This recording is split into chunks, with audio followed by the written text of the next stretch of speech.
You know, like when I was in year 3 situation. and I accidentally like created life out of clay and it would scream and it'd scream and had to bury it under a pound of lead and it's still there in Adelaide.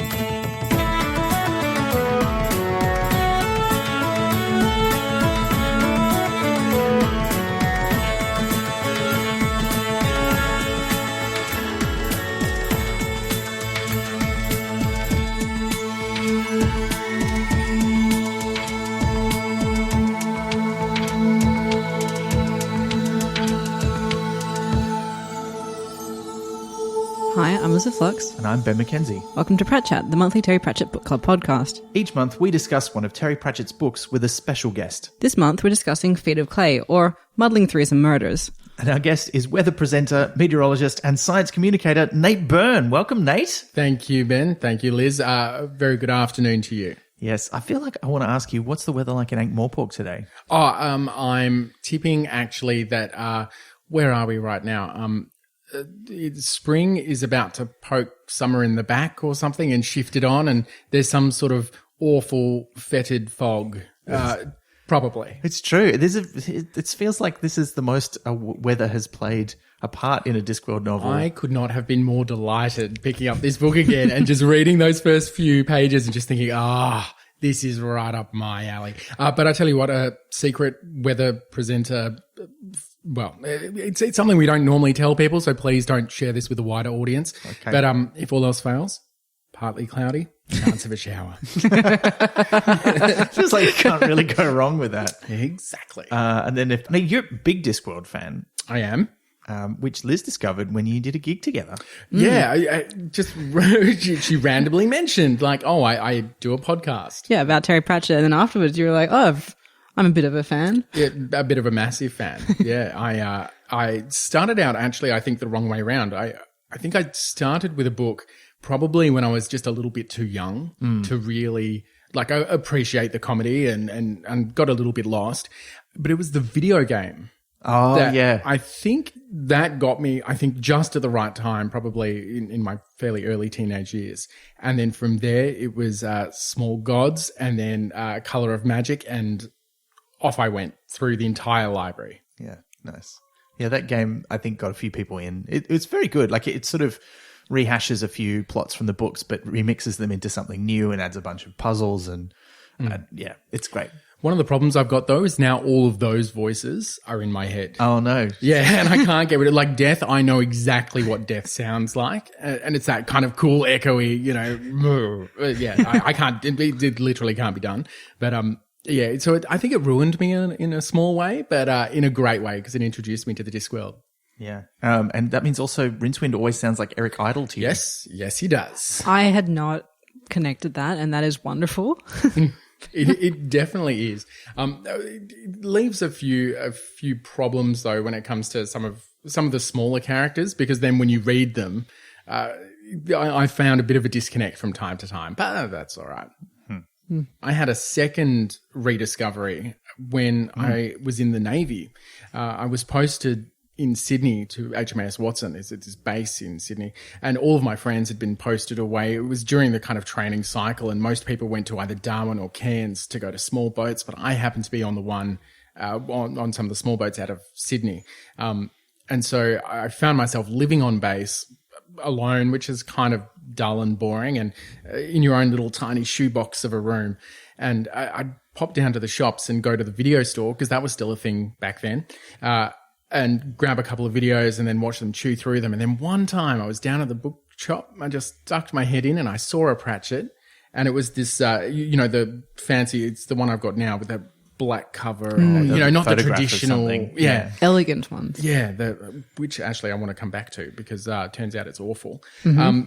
And they were like, I don't know, what, $20 a pop or something. So I started buying one every time I'd go down the shops. So I have recollected for myself all of the Pratchetts and rediscovered them all. awesome. Yeah, in my 20s, which was great. Nice. Oh, well, look, they are worth a reread, or at least we certainly hope so, seeing as that's what we're doing. Well, I think now you've got me here. I'm going to be doing it again in my 30s because I tell you what, I've read this one for this episode, but I'm not done. I've got to go back now. Yeah. This is a good one, I think, to reintroduce you. Yeah. So we chose to start with Men at Arms. Like a lot of the watch books, I feel really draw you in. This one, I was really surprised on reread by how much I actually remembered, because the other ones I generally remembered themes or maybe who's going to be the murderer or the general sort of arc of it. This one I was like, oh, this quote's coming up, and then now this quote's coming up, and then this character's going to be introduced. And it was one I think that clicked with me quite a lot. And I think it's because it had a lot of the characters I really liked, and it's also just a really good murder mystery. Yeah. Of course, it's got all of the tropes, as all of the watch novels do, right? But I think for me it was the Cheery sort of storyline that really pulled me along. I was like, oh, I remember what's happening next. Yeah. Well, we should get into it, I feel like, because, guys, I don't know about you, but I'm super excited to talk about this one. Me too. So we should begin our discussion of Feet of Clay with reading the blurb. A Discworld, how-dunnit. Who's murdering harmless old men? Who's poisoning the patrician? As autumn fogs hold Ankh-Morpork in their grip, the City Watch have to track down a murderer who can't be seen. Maybe the golems know something, but the solemn men of clay who work all day and night and are never any trouble to anyone have started to commit suicide. It's not as if the Watch hasn't got problems of its own. There's a werewolf suffering from pre-lunar tension, Corporal Nobbs is hobnobbing with the Nobbs, and there's something really strange about the new dwarf recruit, especially his earrings and eyeshadow. Who can you trust when there are mobs on the streets and plotters in the dark and all the clues point the wrong way? In the gloom of the night, Watch Commander Sir Samuel Vimes finds that the truth might not be out there at all. It may be in amongst the words in the head. A chilling tale of poison and pottery. They really went in for long blurbs. Did you mean gloom of night or glom of knit? Yeah, that's... yes. Neither rain nor snow, nor glom of knit. Yeah, which already has appeared by this time in the series, because we discovered that, didn't we? I think it was in Guards, talk about it before it even turns up in Going Postal. There's so many things going on in this book. There's all these little story strands and plot sequences and different things happening. They all come together, although we'll talk about that some more. There's A through Z plots. Yeah, it's true. But it all starts, as so many Terry Pratchett books do, with a murder. Somebody dying. Well, is it? Or is it with a sale? Yeah. Oh, it's the sale. Like You're right. Before that. fire sale in some way. I got ahead of myself. But it doesn't take long. Like, Well, it's a murder in waiting, you could Yeah. say, in a way. well, true. Soon to be murder. It's But like an Agatha Christie book, like the body is coming. But you're right. Before we get to the murder, is the sale of the golem by another golem, which freaks out our buyer, who we don't know who it is at the start. Until they get to $30, then they're like, that's cool. I'm all right. Yeah. Caution to the wind. I have to admit, so you were saying you remember this one really well, Liz. There were a lot of things that I didn't remember, and that made it a very pleasant surprise because it is a mystery that there were things that I didn't remember about it. And we'll get to some of them later on. But one of them was, I was like, it seems weird that he's not naming this, business person who's buying this golem. And then, of course, later on the book becomes obvious why, because it's got to be a mystery. But it's, I like this sequence. There's a lot of carry on. Yeah. Now, we've all got different editions of the book. I'm interested to know what the text of the fonts. the golems looks like, because mine's the first edition. So this is during the period when I was working at a bookshop, so I was buying them all when they came out, and it's got this kind of slightly Hebrew style script. Like it is English letters, but they're in that sort of slightly wobbly Hebrew like script in mine. So my paperback one of yours, the Kid B cover, has the same font, I think, but small. But then the newest one, like the new hardback ones, has like just a bold, big bold sort of. Yeah. That's what I put in the corgi. That's what, yeah, yours look the same. Okay, so that's interesting. I don't know. I wonder. Like it's just a publishing decision, I guess. But it's different voices though. It does give it a different voice, even though the golems don't speak; they communicate by writing on a slate. Well, initially. Let's not get ahead of ourselves. Which golem do you reckon is selling? I reckon it's Dorful. Yeah, that's my assumption. Yeah, for sure. Because he doesn't introduce himself by name, but yeah, Dorful's got leadership skills. he does. even though that's strange, like in the context that they've got. So Yeah. I just want to quickly point out that the haggling scene was very Python-esque. It was kind of like that one from, is it Life of Brian, where they're haggling, where he's not haggling over the price of a gourd. Yeah. He's like, oh, you got to do this. So yeah. I do like that then we've got one of those sort of Discworld in space sequences, Liz, but it's quite short, but the purpose of it is to show that some time has passed. But how much time? I'd say not long, like a couple of weeks, perhaps. Yeah, I guess so. I don't know, because we get through that bit where, autumn's nudging out winter's nudging out spring, right? Or spring by summer, summer prodded in the back by autumn.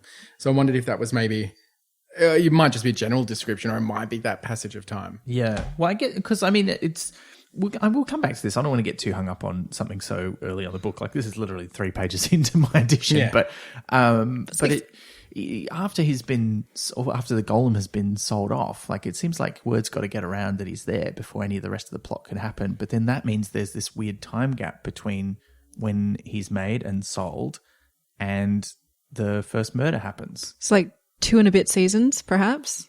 Maybe. Well, I don't want to give anything away, but we learned by the end that he's managed to, do a whole lot of work that would have taken at least some amount of time. Yeah. Yeah. Torn through all sorts of resources. Yeah.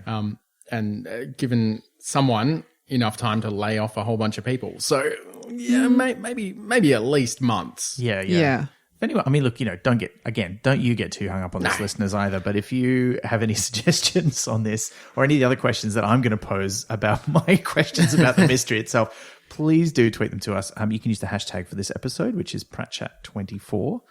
But then, we get to the murder pretty quickly of Father. Now, how do we pronounce his name? What do you reckon? I was going to ask you, because something in my reading eye said Tibble-check. I don't know why I put the ch in there, but... No, that sounds right. Like, because it sounds like it's a Polish name or I was having a check as well. So yeah. Yeah. I was saying Tubal-check.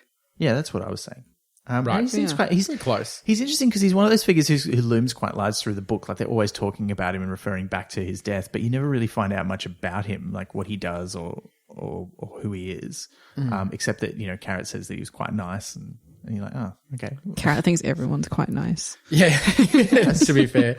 Look, he's obviously some sort of really powerful priest, though, because he's got the ability to make a golem, which is, I get the feeling, not something that's just easily done, right? Yeah, well, you'd think not. I mean, there's not a lot of information about the process. At one point, they do kind of describe it as being, you just need some clay and some words. But I'm like, no, surely there's more to it than that, or anyone could make one. It could be he's a bit of a renegade, like a well-read renegade. So he could have been studying it for so long that he's the only one willing to try, but also has the knowledge of it and has thought about it enough to think that it's not an aberration against religion either. So, because, of course, he has a mountain of books probably largely on the subject, right? And Visit does say that the words that when they figure out what the words are, that they're only found in like one very obscure religious text. So it may be that, it's not something that most religious scholars would have the knowledge required to do. But is that the words to animate or the words like in the chem? Because like, are they the same thing? Because golems, they have different things. Like the new one and the current ones have different things on their scrolls. That's true. So are there words to wake up a golem for the first time, or is this to create the words, or is it like a border of specific words? It's just it's potentially very complex. Yeah, which is why you need this guy with tons of books. Yeah. Traditionally, there's so many different versions, like any folklore or myth or religious stories, there's different versions. And in one of the versions, you had to write the word like on the golem's forehead, like you didn't put a piece of paper in their head. But then part of the ritual was erasing one of the lines, which turned it from one word into another. Right. And I think it turned it from, I've probably got this wrong, but it was something like turning it from clay into life or something like that. And that was what woke it up.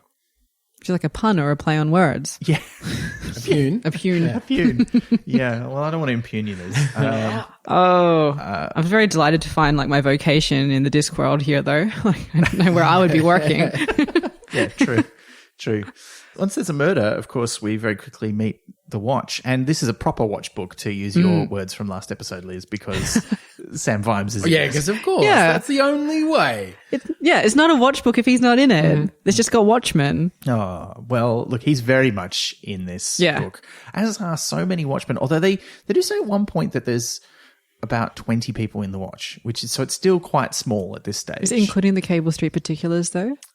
Well, maybe not actually, but we don't know how many of them there are. There is a reference to them. Yeah, at the beginning, but then they don't mention them again, Yeah, or maybe I again. missed it. But yeah, so there is we don't know how many they are because they're a shady cabal of undercover police because there's undercover crimes. Yeah, and he very rarely ever calls on them in his own books.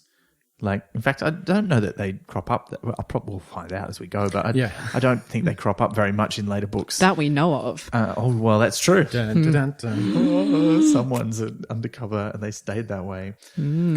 We also introduced quite early on to one of my favorite recurring bits of the book, which is Vimes's imp-powered organizer. Oh, the And disorganizer.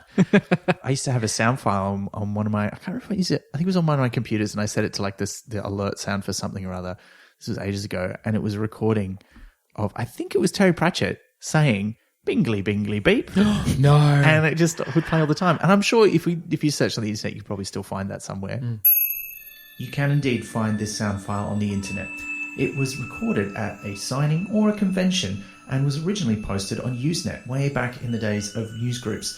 So it was also way back in the days before portable digital recorders that got good sound. But we dug it up, and here it is. Bingly, bingly, beep. It was very annoying. It was like those. I listened to an episode of podcast recently, which was about the sort of era of ringtones changing on mobile phones. Wait, me too. Was it 99% Invisible? Yes, of course it Yeah, was of course 99% Invisible. I mean, the second best podcast after Pratchett. Thanks. So, Yes. yeah. I would. The world. I would go along with that. And it was along the lines of that annoying ringtone in that. We'll link to that episode in the show notes. It's a very good episode. But yeah, it was around that era when I had this bingly, bingly beep noise that would come out of my computer every now and then. It was weird. Oh, I want one for my phone.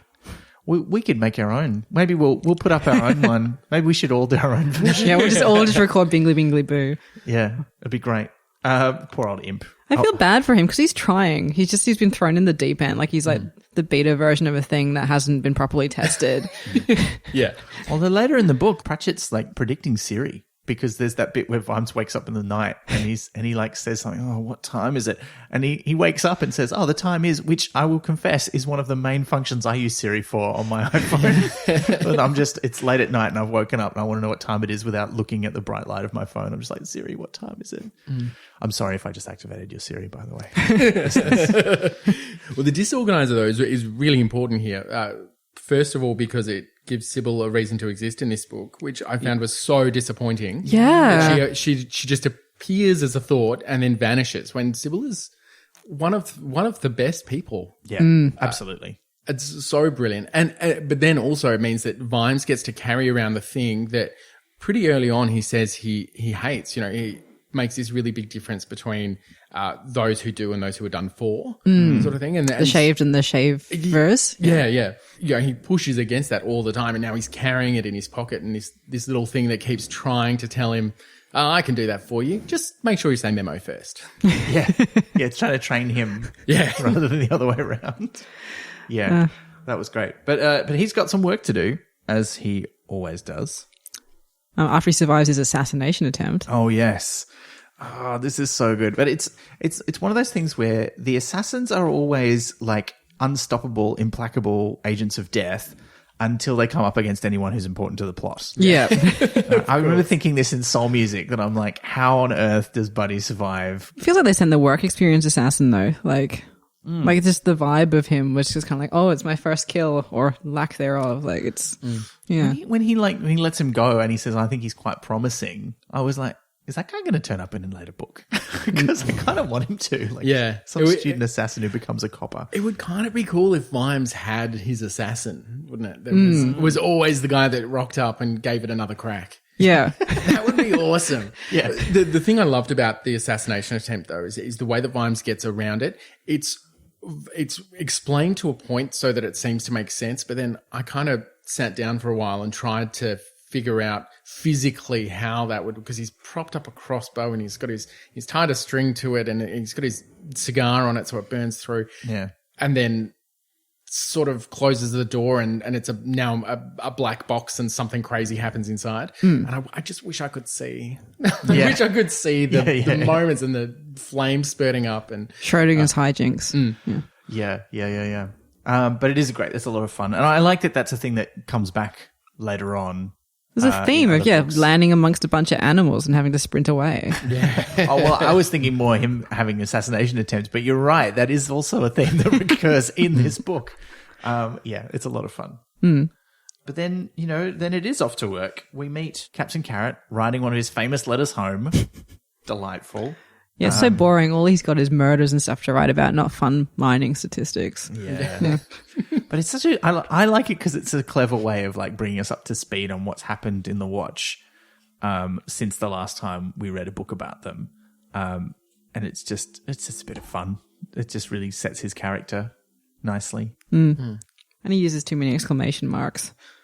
And yet we never think that he's insane. No, he's extremely sane. Yeah. indeed. There we go. Yeah. He's too sane. Yeah. He's gone out the other side.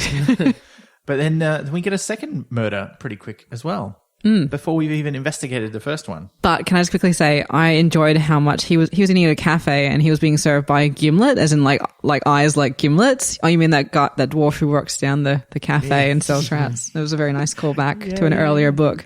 That's true. Yeah. But yeah, he detects a crime and they solve all that, and then are we seeing the murder or are we discovering the murder? Because there's two murders. Well, we sort of post-murder the second one. Like we see it, or we see the aftermath of it. And death coming in. It's like immediately post-murder, right? Yeah. So and he hasn't realized that he's dead yet, but his head's kind of deflated. Yeah. And I do like his attitude where he's like, I haven't got time for this. So I have to categorize the throwing muffins. Like I just can't be dead. I'd feel like that. I'd be like, do you know how much editing I have to do? There's a lot of podcasts I got to make. But that actually bothers me a little bit later, because when we're talking to the zombie later on, where he kind of refused to die until he'd managed to sort out... Mr. Slant of the Accountancy Guild. Yeah, and he'd refused to die. I'm like, death would never allow that. That's ridiculous. How do zombies get made? I don't know. This is my problem. Well, I think being undead is it the same? I mean, you are kind of dead, but you're still walking around. It's a weird. Surely this museum guy would have wanted to become a zombie though, because he could still run his museum as a zombie. So if there's an option, well, maybe there's a fungus or something that needs to be involved.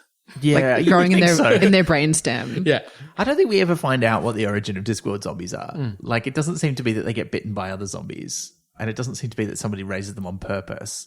I mean, the only time we see one being created is Windle Poons.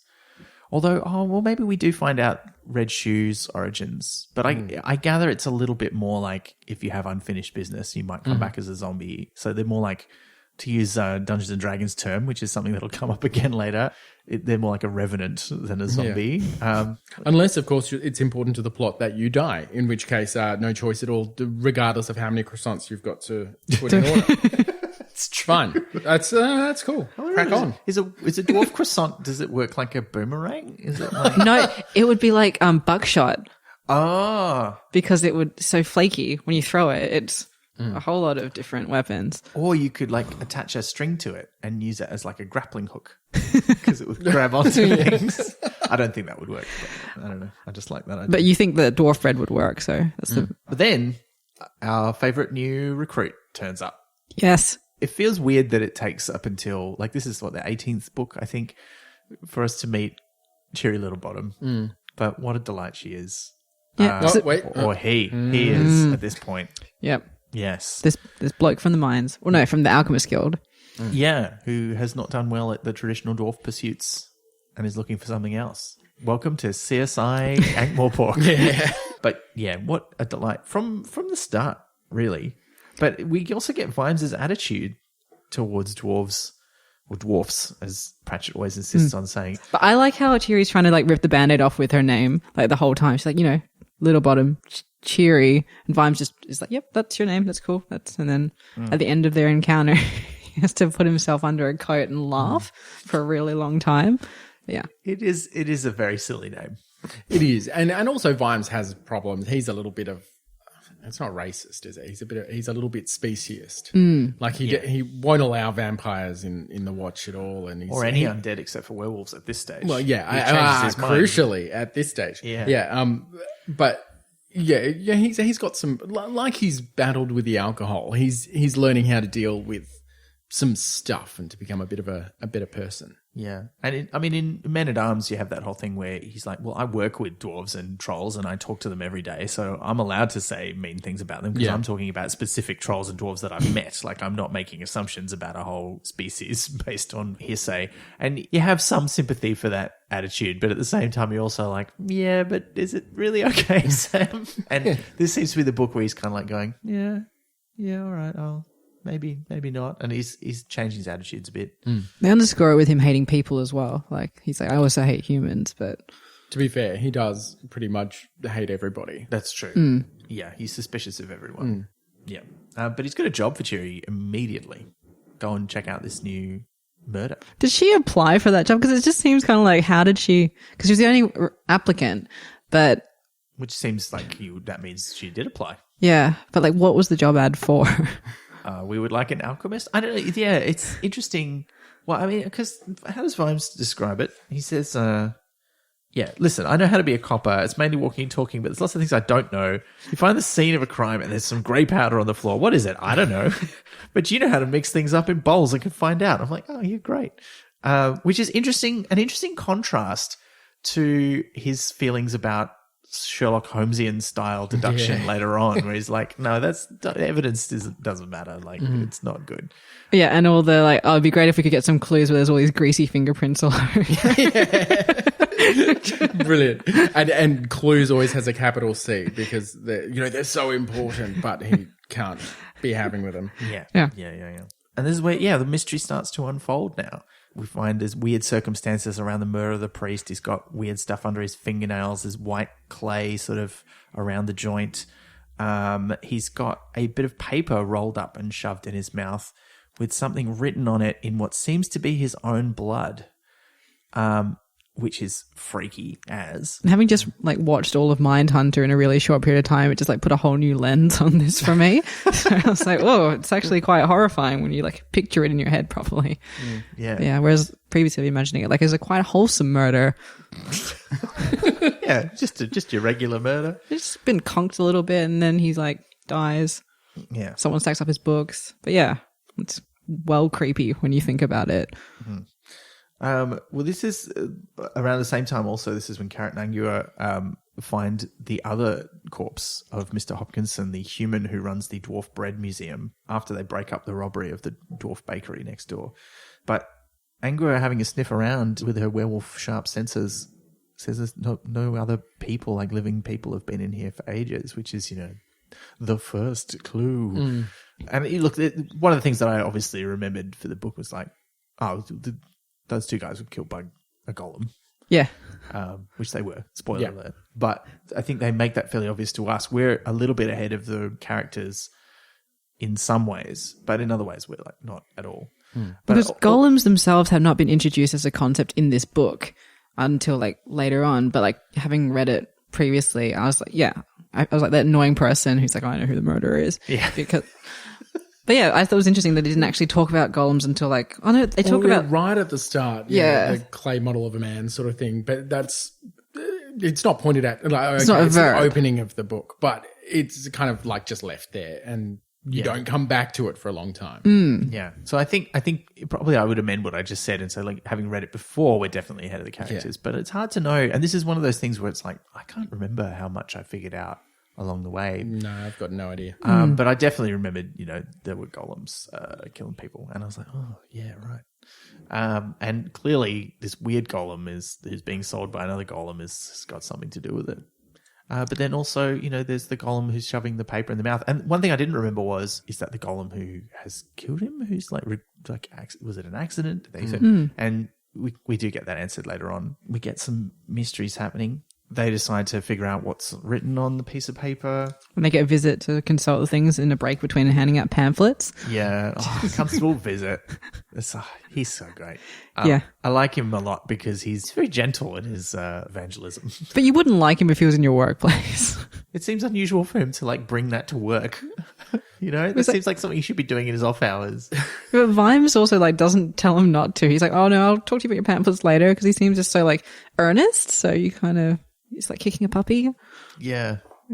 I guess he's showing some, respect for someone else's beliefs, but at the same time, he's doing it by showing disrespect for their Yeah, I don't know if he's doing that or if he's just finding himself the easiest way through. Yeah, sure, I'll read those. No worries. Now get on with this. Yeah. I think he probably doesn't have any respect, to be honest. He just needs to get what he needs to get done. He doesn't seem to really have much to do with gods, really, does he? No. As we discovered towards the end of the book. Mm-hmm. Well, actually, we don't really find his perspective on that, but that's all right. Visit's going to have a great time later, like with the new recruit, so it's fine. Yeah. Should we talk about the coat of arms then? Oh, yes, because Vimes has an appointment to keep, hence why he has an appointment-keeping device with an imp in it. But for things that are important. Of course. Impatient? But he goes off to see the heralds, and particularly meets with their leader, Dragon King of Arms, who is much to Vimes' annoyance, a vampire. But this whole sequence just killed me because I'd forgotten it. Yeah. And and I don't know how you come up with this from your brain. It's insane. This whole idea that when they make a coat of arms, they have to paint it from life. Not they have to. It's just that's like the proper way to do it, right? Yeah. Anything else would just be an embarrassment. Yeah, it would be fake. Yeah. So they have all the heraldic animals, including like an aging wyvern and a like griffin and all these creatures that exist in heraldry on Earth, of course, but we don't have them really here. They exist on the Discworld, although presumably they must have previously existed on the Discworld because you never see many of them about. But there they are, and they've got two aging hippopotamuses That rear arthritically when it's time to do the thing. Yeah, they're really trained to do all the poses like en passant, and what's the one where they're rearing up? I've forgotten what it's just Rampant. Rampant. That's it. Yeah, there you go. So good. And I love how like not only are they just a bit old, but they're also arthritic and their bowels are failing and I would just come off nicely once it dries up. It really paints this wonderful picture of this wheezing, hacking sort of barn full of, courtyard full of these awful old animals that are just desperately waiting to die, but still have a real purpose. I feel like I've been to like small zoos like that. When you're out in the country and there's like some like tourist trap place and it's got a selection of animals. Like there used to be this one out with the giant worm in Victoria, right. And it was like a giant earthworm shaped thing that you could go in to look at animals, and they had like a galah and some dingoes and a collection of kangaroos that you could meet, and you're like, oh yeah, they all looked a bit sad. Yeah, it puts me in the mind of like a llama that looks like it's a bit moth-eaten sort of thing. Yeah. Actually, that was the place where it'd been abandoned for ages. Oh, the shark? And it had the old shark in a tank, yeah. Oh, what? And someone discovered it, like an urban explorer guy discovered it and posted some pictures of it online. And just this shark in a tank that had like started going mossy and stuff because it had all been abandoned. And when the photos sort of went semi-viral, and then people started visiting it, and then they had to like rescue this old preserved shark and put it somewhere else. Wow. Yeah, it was insane. Like it was like, yeah. We'll put pictures up in the show notes if anyone wants to look at it. I do. Yeah. Yeah, there's some good links to. There's like a follow-up story and some videos and stuff. Yeah, spooky as well. Like it's just in a dark room, this preserved shark. It's just the original photos are really beautiful as well, but yeah, creepy as hell. So is that how you picture this? Well, not quite, because this is more like they're not on display for people to come and visit. So they actually probably have a fine life. They're just old and a bit bored and a bit sad. Do you follow that Twitter account with the charming British farmer who like greets all his animals by name? No. Okay, well, there's this British farmer who has an educational farm, and every morning he does the rush hour where he goes, "Who's going to be out today?" And he opens up the barn, and like geese and ducks and like and a sheep and all kinds of animals stream out, and he greets them all by like their personal name. And I kind of picture it like that was it in its early days. Yeah. And it's now 50 years later. And everyone gets along, but they're just a bit tired, and like the goose has been patted one too many times and it snaps after you like in like one moment. But yeah, everyone's just a bit tired but happy to be doing what they're doing. This section too is where all of the puns come in. Liz. The poons. And they have all the different coats of arms, and he's showing them off. And they explain them why they're funny, which is like the worst thing you can do as a pun. Like, it's just so good. Yeah, we have to, because they're puns in a different language, which is quite a feat, because it's very difficult, as you know, has been remarked by many people who've talked about how Pratchett can be translated or not. There are puns that just cannot be translated. We recently received a pod card from one of our listeners in Germany, and I'll let him explain what goes on with some of the untranslatable puns in the German editions. Greetings from Germany, Sven here. A lot of Terry's puns are untranslatable, which is funny in itself, because in some German books, actually, the translator has his own footnotes, like, yeah, that's an untranslatable joke. Sorry for that, couldn't do that.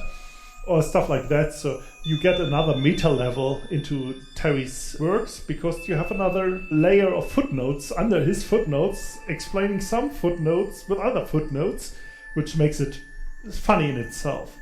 You'll be able to hear the full podcast on our subscriber-only podcast, The Ook Club. Thanks so much, Sven. Did you have a favourite from these ones? I obviously very much like the plot significance pun. Oh, it's yes. like very, very good one. The fish one. Oh, yeah. Because it's like, it's a red herring, but it's not. Yeah. Because it's just a herring. There are some classic ones like quod subigio farinum. Yep. Because I need the dough for the baker. That whole baker bit. I've annotated my book like a high school person about to go under their tertiary exams, and I have one here because it was everything, right? Like it's the chamber pot, the pistoire, and then like, because I need the dough. It's just brilliant. Incidentally, do you guys have the pictures of the coats of arms in the front of your book? Yeah, because great, aren't they? Because look at Mr. Arthur Carey Candlemaker, and look at the Guild of Assassins. Look at them. Well, there is the parallels. They are almost the same. That's really Look, interesting. Wow. In the top left corner, there's like sort of, you know, the cape, and then whatever it is in the carry one. I'm sure it explains it. Yeah. But and then the candelabras look like the stars. They're very, very similar. I was like, damn you, Pratchett. Yeah. Damn you for putting it in front of my face and me not noticing until way too late. Just like Dragon King of Arms does to Vimes. Oh, That is very good. I hadn't noticed that. That is very clever. Now, Vimes comes away from that not only feeling a bit weird about the fact that he's not allowed to have a coat of arms because of his ancestor who killed the last king of Ankh. Though there is a good pun in his coat of arms as well, like it's a stone bust because of stone face Vimes. Yeah. But also having discovered rather unexpectedly that his own Nobby Nobbs may well be the last descendant of the last Earl of Ankh. And I had a question about this. Had Pratchett been planning for him to be fancy from the beginning by calling him Nobby Nobbs, or is that just like a wonderful coincidence? Well, I mean, he always gave him that sort of slightly snobby sounding name because his full name is like, you know, C.W. St. John Nobbs. And you're like, well, it's a pretty fancy name. He's just come off from being a count. Was he Count de Nobbs? Oh, yeah, Count Oh, Nobbs. yeah, from Masquerade. So there's maybe that's where he got the idea. And later on, you find out like it's not a ruse. Like he's pretty much set that he is actually a fancy guy. Yeah, he's just not the Earl of Ankh.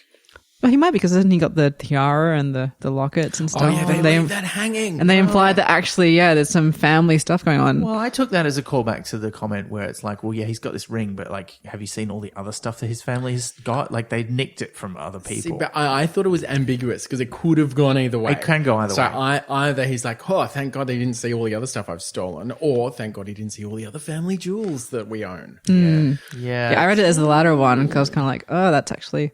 Okay. Yeah. Well, I think you're right. I think you could go either way. I read it a bit more as, well, I mean, I think Nobby thinks that, you know, he's because he doesn't realize that it was all he kind of does realize it was fake, but he, I think you're After right. all his hobnobbing. Yeah, but yeah, well, he's hobnobbing with the knobs. But yeah, that's weird. So Vimes does tell him to go along, and he does go along, and that becomes like his plot sort of strand for the book is him like dealing with the complex emotions that come along with being from the gutter effectively and being told actually you're from the upper echelons of the class system, and his complicated feelings about that. Yeah. We've also still got a couple of murders to investigate, but that's not the only crimes going on because there's pretty quickly another one. Vimes goes to the patrician's office for an interview, but he's kept waiting 15 minutes. Which is unthinkable. Even though he has got like the terrible organizer, he knows he's there at the right time. Yeah. And he pushes open the door and the veterinary has been poisoned. He's on the floor. He's not looking well. I heard that he was dead. So many people have heard that he was dead almost immediately.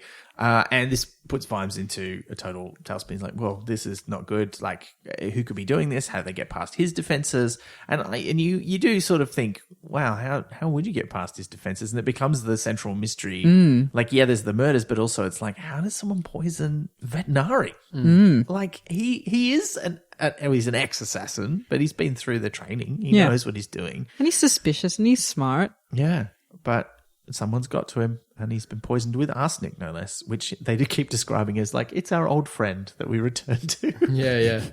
And it is the classic poison of choice in murder mysteries, you know? Yeah. This is the beginning of Vimes trying to figure it out. He gets Cheery on the case. It's like, you've got to find out where the poison is. He's not having much luck. Although I do like that already, even at the first murder scene, Cheery's like using very unorthodox methods. Gets the imp in the picture box to paint bigger and bigger pictures of the dead priest's eyes to see if there's an imprint of the last thing that he saw. Yeah. Which was, that was cool. Just like in every CSI, the zoom in there, zoom in, Enhance. zoom in. Yeah, enhance. That's it. Yeah. That was great. Can you get them to make copies? Yeah, the imp's got a great memory. It's just so good. They have a lot of trouble figuring out. Yeah, they change rooms. They make sure it's not the taste testers. And I love that the taste testers are the chef's sons who are very well paid. Like, it's just an extra layer of smart. They change the sheets. They do all this stuff. It's basically elimination, what's left. And it still can't figure it out. Yeah. And it drives Vimes nuts that he cannot figure this out. I just love that veterinary figures it out. And also, I love that when you already know what it is and you're reading through it, you're like, it's so obvious. They keep like pointing you to it, but also not really. Okay, this is the moment where I'm going to tell you, in my version of the book, this annoyed me the most. The cover. Now, because the cover has a photo of, I'll leave it for a second just in case somebody hasn't actually read through, but of the weapon of choice. And it just, stop it. This book is clever enough. You don't have to try to be clever too, publisher. Someone on our Twitter pointed this out as well. Oh, really? Yeah. Yeah. And I was like, you're right. That's terrible. Well, this is one of the most spoilery cover ones as well, because there's a cover that none of us have here where they show like a golem with a crown on it. Oh, that's the American paperback. I Yeah. So it's just real spoilery, but the cracked pot, that's all they needed. Like there's a cracked pot. Yeah. Yeah, bit of terracotta Yeah. would have been fine. With extra terror. But yeah, so this sets that mystery in motion. They're like, okay, we don't know who murdered these two old men. We don't know who's poisoning the patrician. And they're just looking for clues, trying to figure out what's going on with varying degrees of success. Well, I remember when I first read it thinking, as Vimes did, it's the salt and pepper and I'm so smart and I've figured it out and everyone else is so stupid.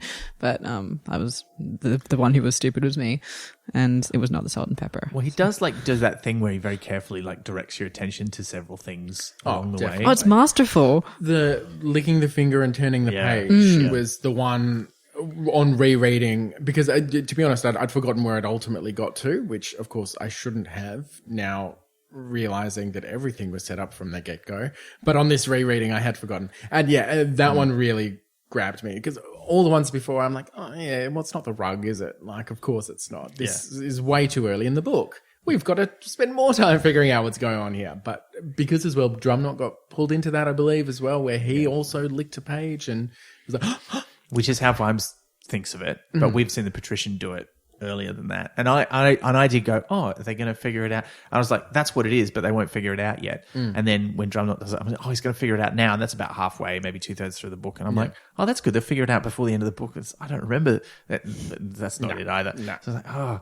But because he doesn't know what it is, there's all those great sequences where, like, later on in the book, he's like, talking to Carrot and getting him to imagine all the things that happen with the food, and then that leads him to the idea of getting a dwarf into the dumbwaiter and getting them to like nail up all of the levels up until below veterinary, and all these crazy schemes that he comes up with to try and fix the problem. Crazy, but it also demonstrates just how competent he is as a deducer of problem solving stuff. Like he really thinks it through. It's great, which also helps him then feel really awful when he hasn't ultimately figured out what it is. Yeah, that's true. But he does a great job though. You want him on your case, like if you have something happen to you. Yeah, I got poisoned.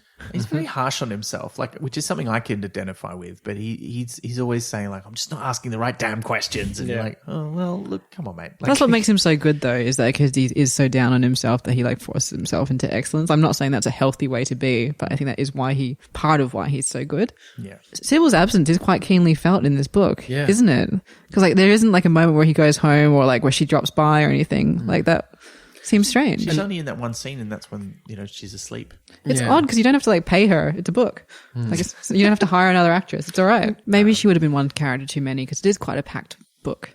Yeah. Actually, to be fair, there is a cast of thousands here. And Though not very many women, which there's really we get a few more like slightly partway through the book. Well, that's true. We get some bonus ladies later. Yeah, true. And the promise of more. I'm very excited to talk about that scene with Cheery in the office when she first wears her skirt. But yeah. Oh yeah. Well, we'll get to get that there pretty soon, because she and Angua get teamed up to go and investigate one of the murders. And Angua, when she meets her, immediately realizes that she's a woman or a female dwarf By smell. Yeah, so she lets her in on the secret, but promises to keep it. There's a nice sort of camaraderie there, which is kind of spoiled a bit by the fact that Cheery is almost immediately, racist about werewolves. Although it's weird because it's one of those things where you're like, all right, look, werewolves do kill people. Like this, it's one of the things where this is a fantasy book, and so you've got these creatures who follow fantasy rules, and you're like, well, how much do they have to? And the constant thing in Pratchett is always discovering that, well, just because you're a vampire doesn't mean you have to eat people. Just because you're a werewolf doesn't mean you have to tear people's arms off.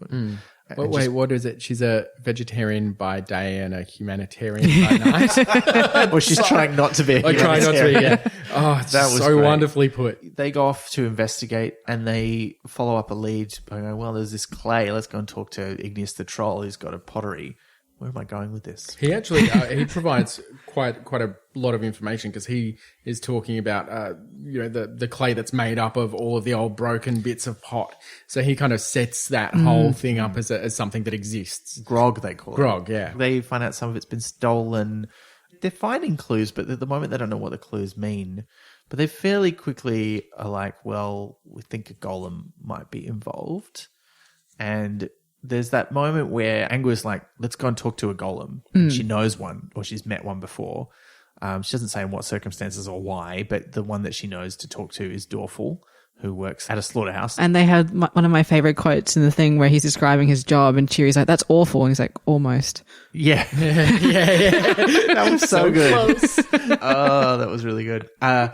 But she's like, oh, we're going to meet. And like, this is after a few things have gone down. Like, it's after she takes Cheery to the undead bar. And there's the old woman who just hangs out there. Oh, yeah, the old daft lady that just everyone looks after. That's wonderful. Beers, right? Yeah. Yeah. Just kind of like Cheers. It is, because everybody knows you're undead, I guess.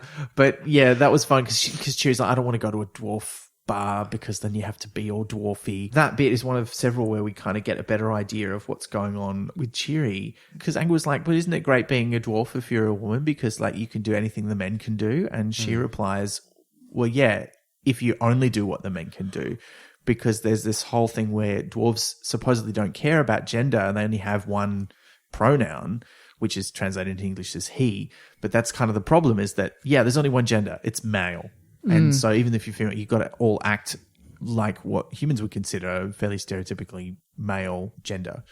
And this is, again, where this sort of fantasy element comes in and makes this a bit different to how the real world works, because she comes from a culture where there's only one gender, even though there's two sexes. And now she's mixing with humans who've got like different gender expressions. And she's like, I want to try being kind of girly. And it's frowned upon in dwarf society. So which gives it this weird sort of interesting dimension. And I think we've got a question about it, so we don't have to talk about it too much right now. But yeah. I did want to say, Angua, at one point, I'm going to read, talking about how it's like that in the Watch, like you kind of got to act like a bloke a little bit in order to get by. And she says, you soon learn the language. Basically, it's how much beer you supped last night, how strong the curry was you had afterwards, and where you were sick. Just think ego-testicle. Just think ego-testicle. I love it. It is pretty good. That's very good. Oh, followed, by the way, I just realised you'll soon get the hang of it. Ooh. Bit on the nose there. Oh, dear. Oh, Terry. What are you doing, buddy? Well, the other thing to note is that passage I was just talking about, that's when Angua sort of first says, you're a woman, basically. And that's when Cheery's pronouns change from the narrator's point of view. Whereas, everybody pretty much still says he until right near the end of the book, except for Angua and the narration text. I did, when I was coming across this, think that if this book was written today, it might have looked very different in the way that this whole gender problem is kind of constructed, because doing the default male is so well done. It's like we all understand and know that that's a thing and how awful that is. I think it would have been far more interesting if dwarves were just dwarves. Yeah. And then the gender expression later. I obviously can't change what's written, but in my head I have this little fantasy that it would have been cool if Cheery was like, oh wait, no, but I'm a girl one and I want to try different gender expressions. If then some other dwarfs were like, well, I'm a guy one and I might want to try different gender expressions, but I do like your lipstick. Yeah. Do you know? That would have been so much more interesting. I think if it was written today, maybe there would have been a bit of a play somewhere there, because he's definitely saying some important stuff for the 90s. Yeah, and I think it is important to locate it in the cultural moment that it was part of. But it is quite different to how you think about that now, for sure. I mean, because also the way that she chooses to express her gender is very traditional as well. I mean, which is not a problem. Like, that's the whole point. If you want to express your gender, you have to express it in terms of the cultural signifiers that show what your gender is, or at least, choose the ones that make sense to you.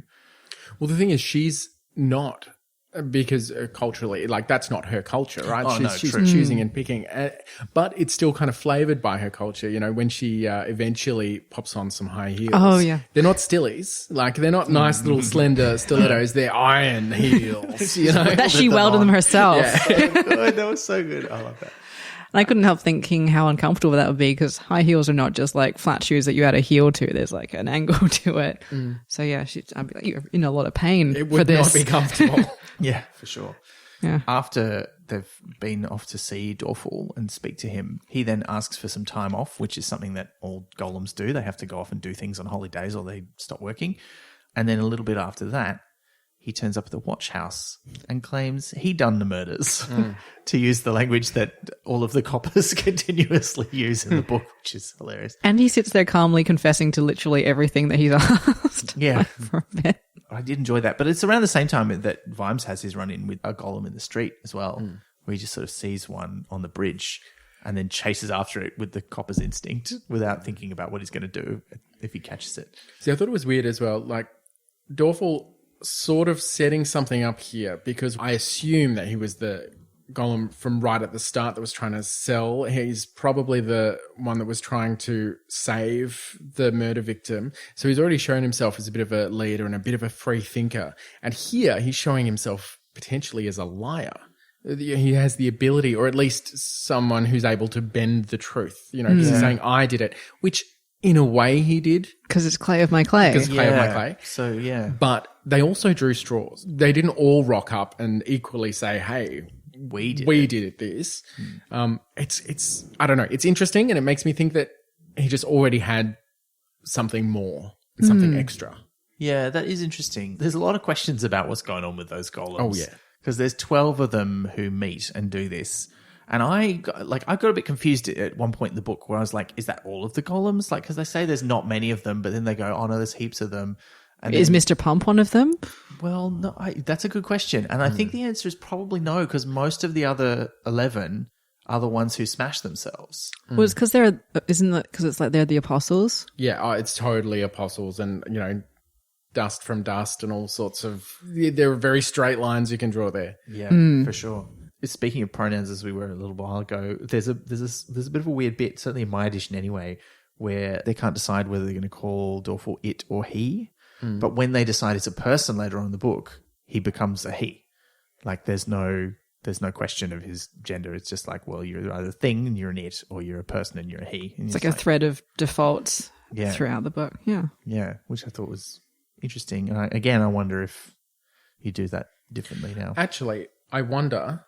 this is not a fully formed theory, but when he gets his receipt later and puts it in his head, the receipt gives him a gender.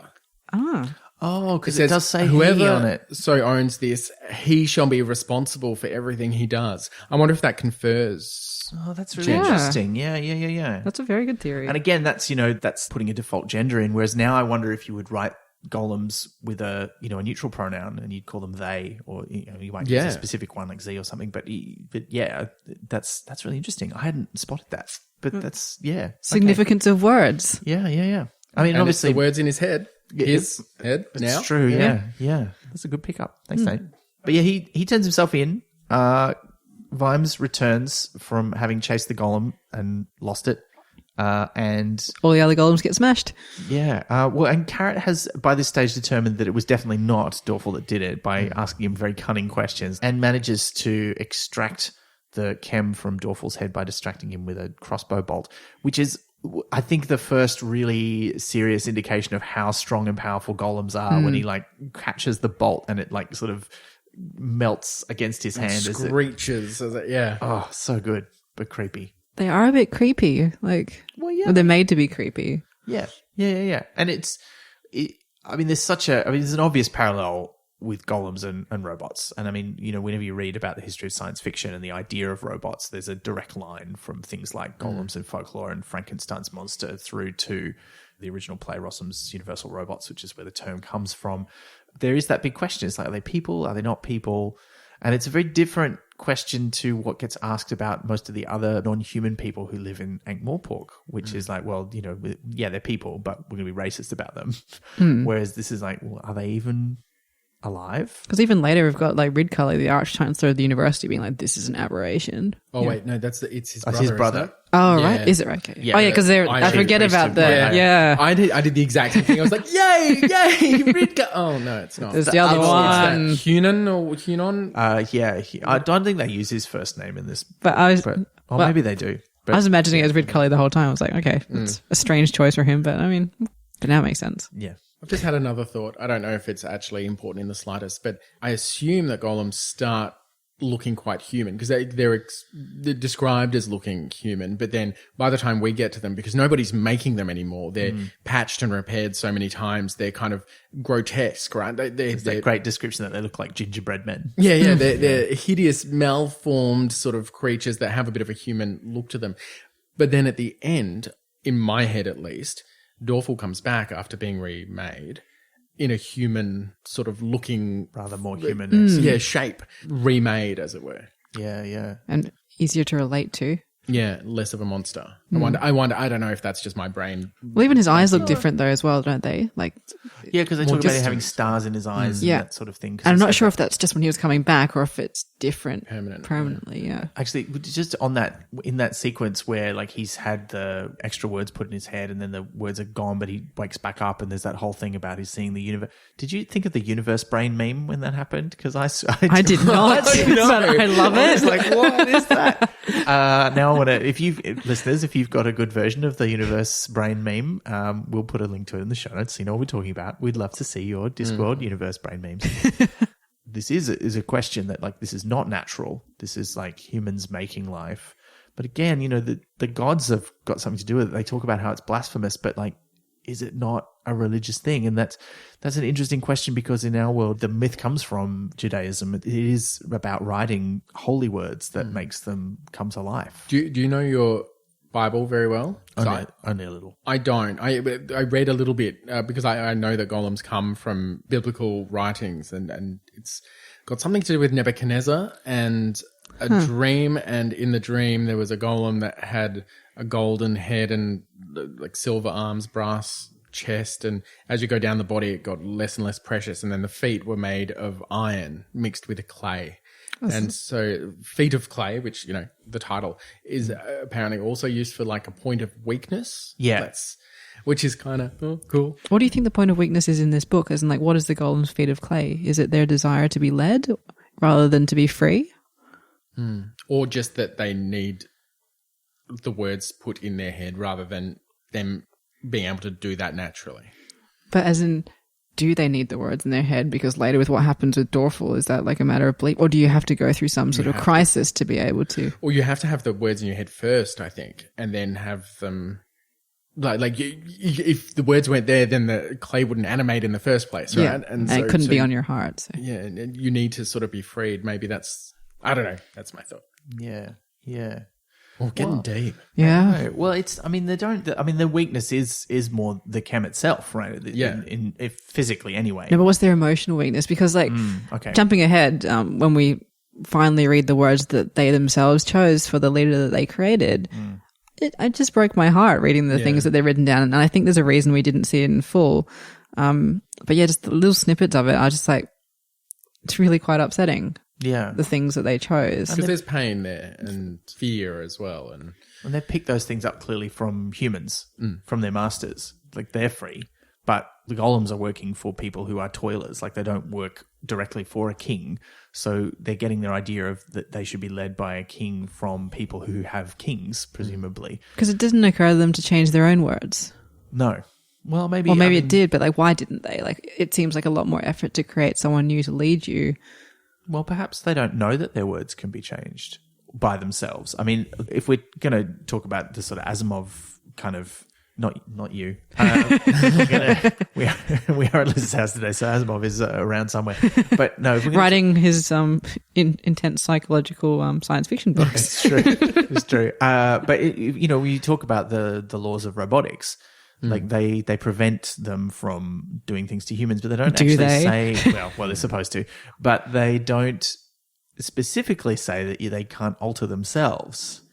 And so which seems to be a bit of a loophole when you think about it. There's a lot of loopholes. Yeah, but they couldn't do anything to alter themselves that might harm others. So if the chem does have, and we never see in full anybody's chem, which I think is appropriate. Like, that seems like a very personal thing.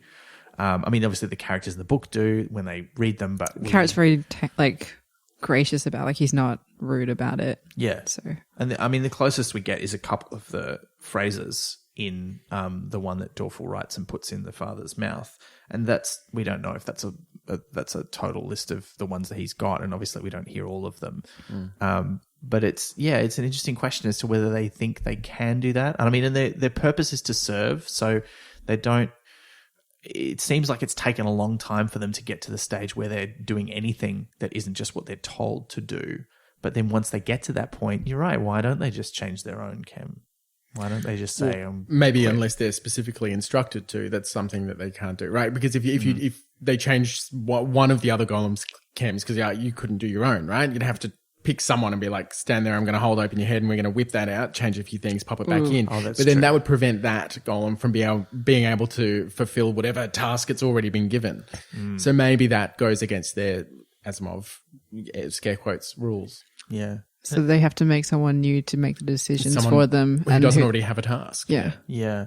And I guess we never find out what the inciting incident for the golems is. Like, what causes them to suddenly go, hey, what if we all meet and we could do something about this?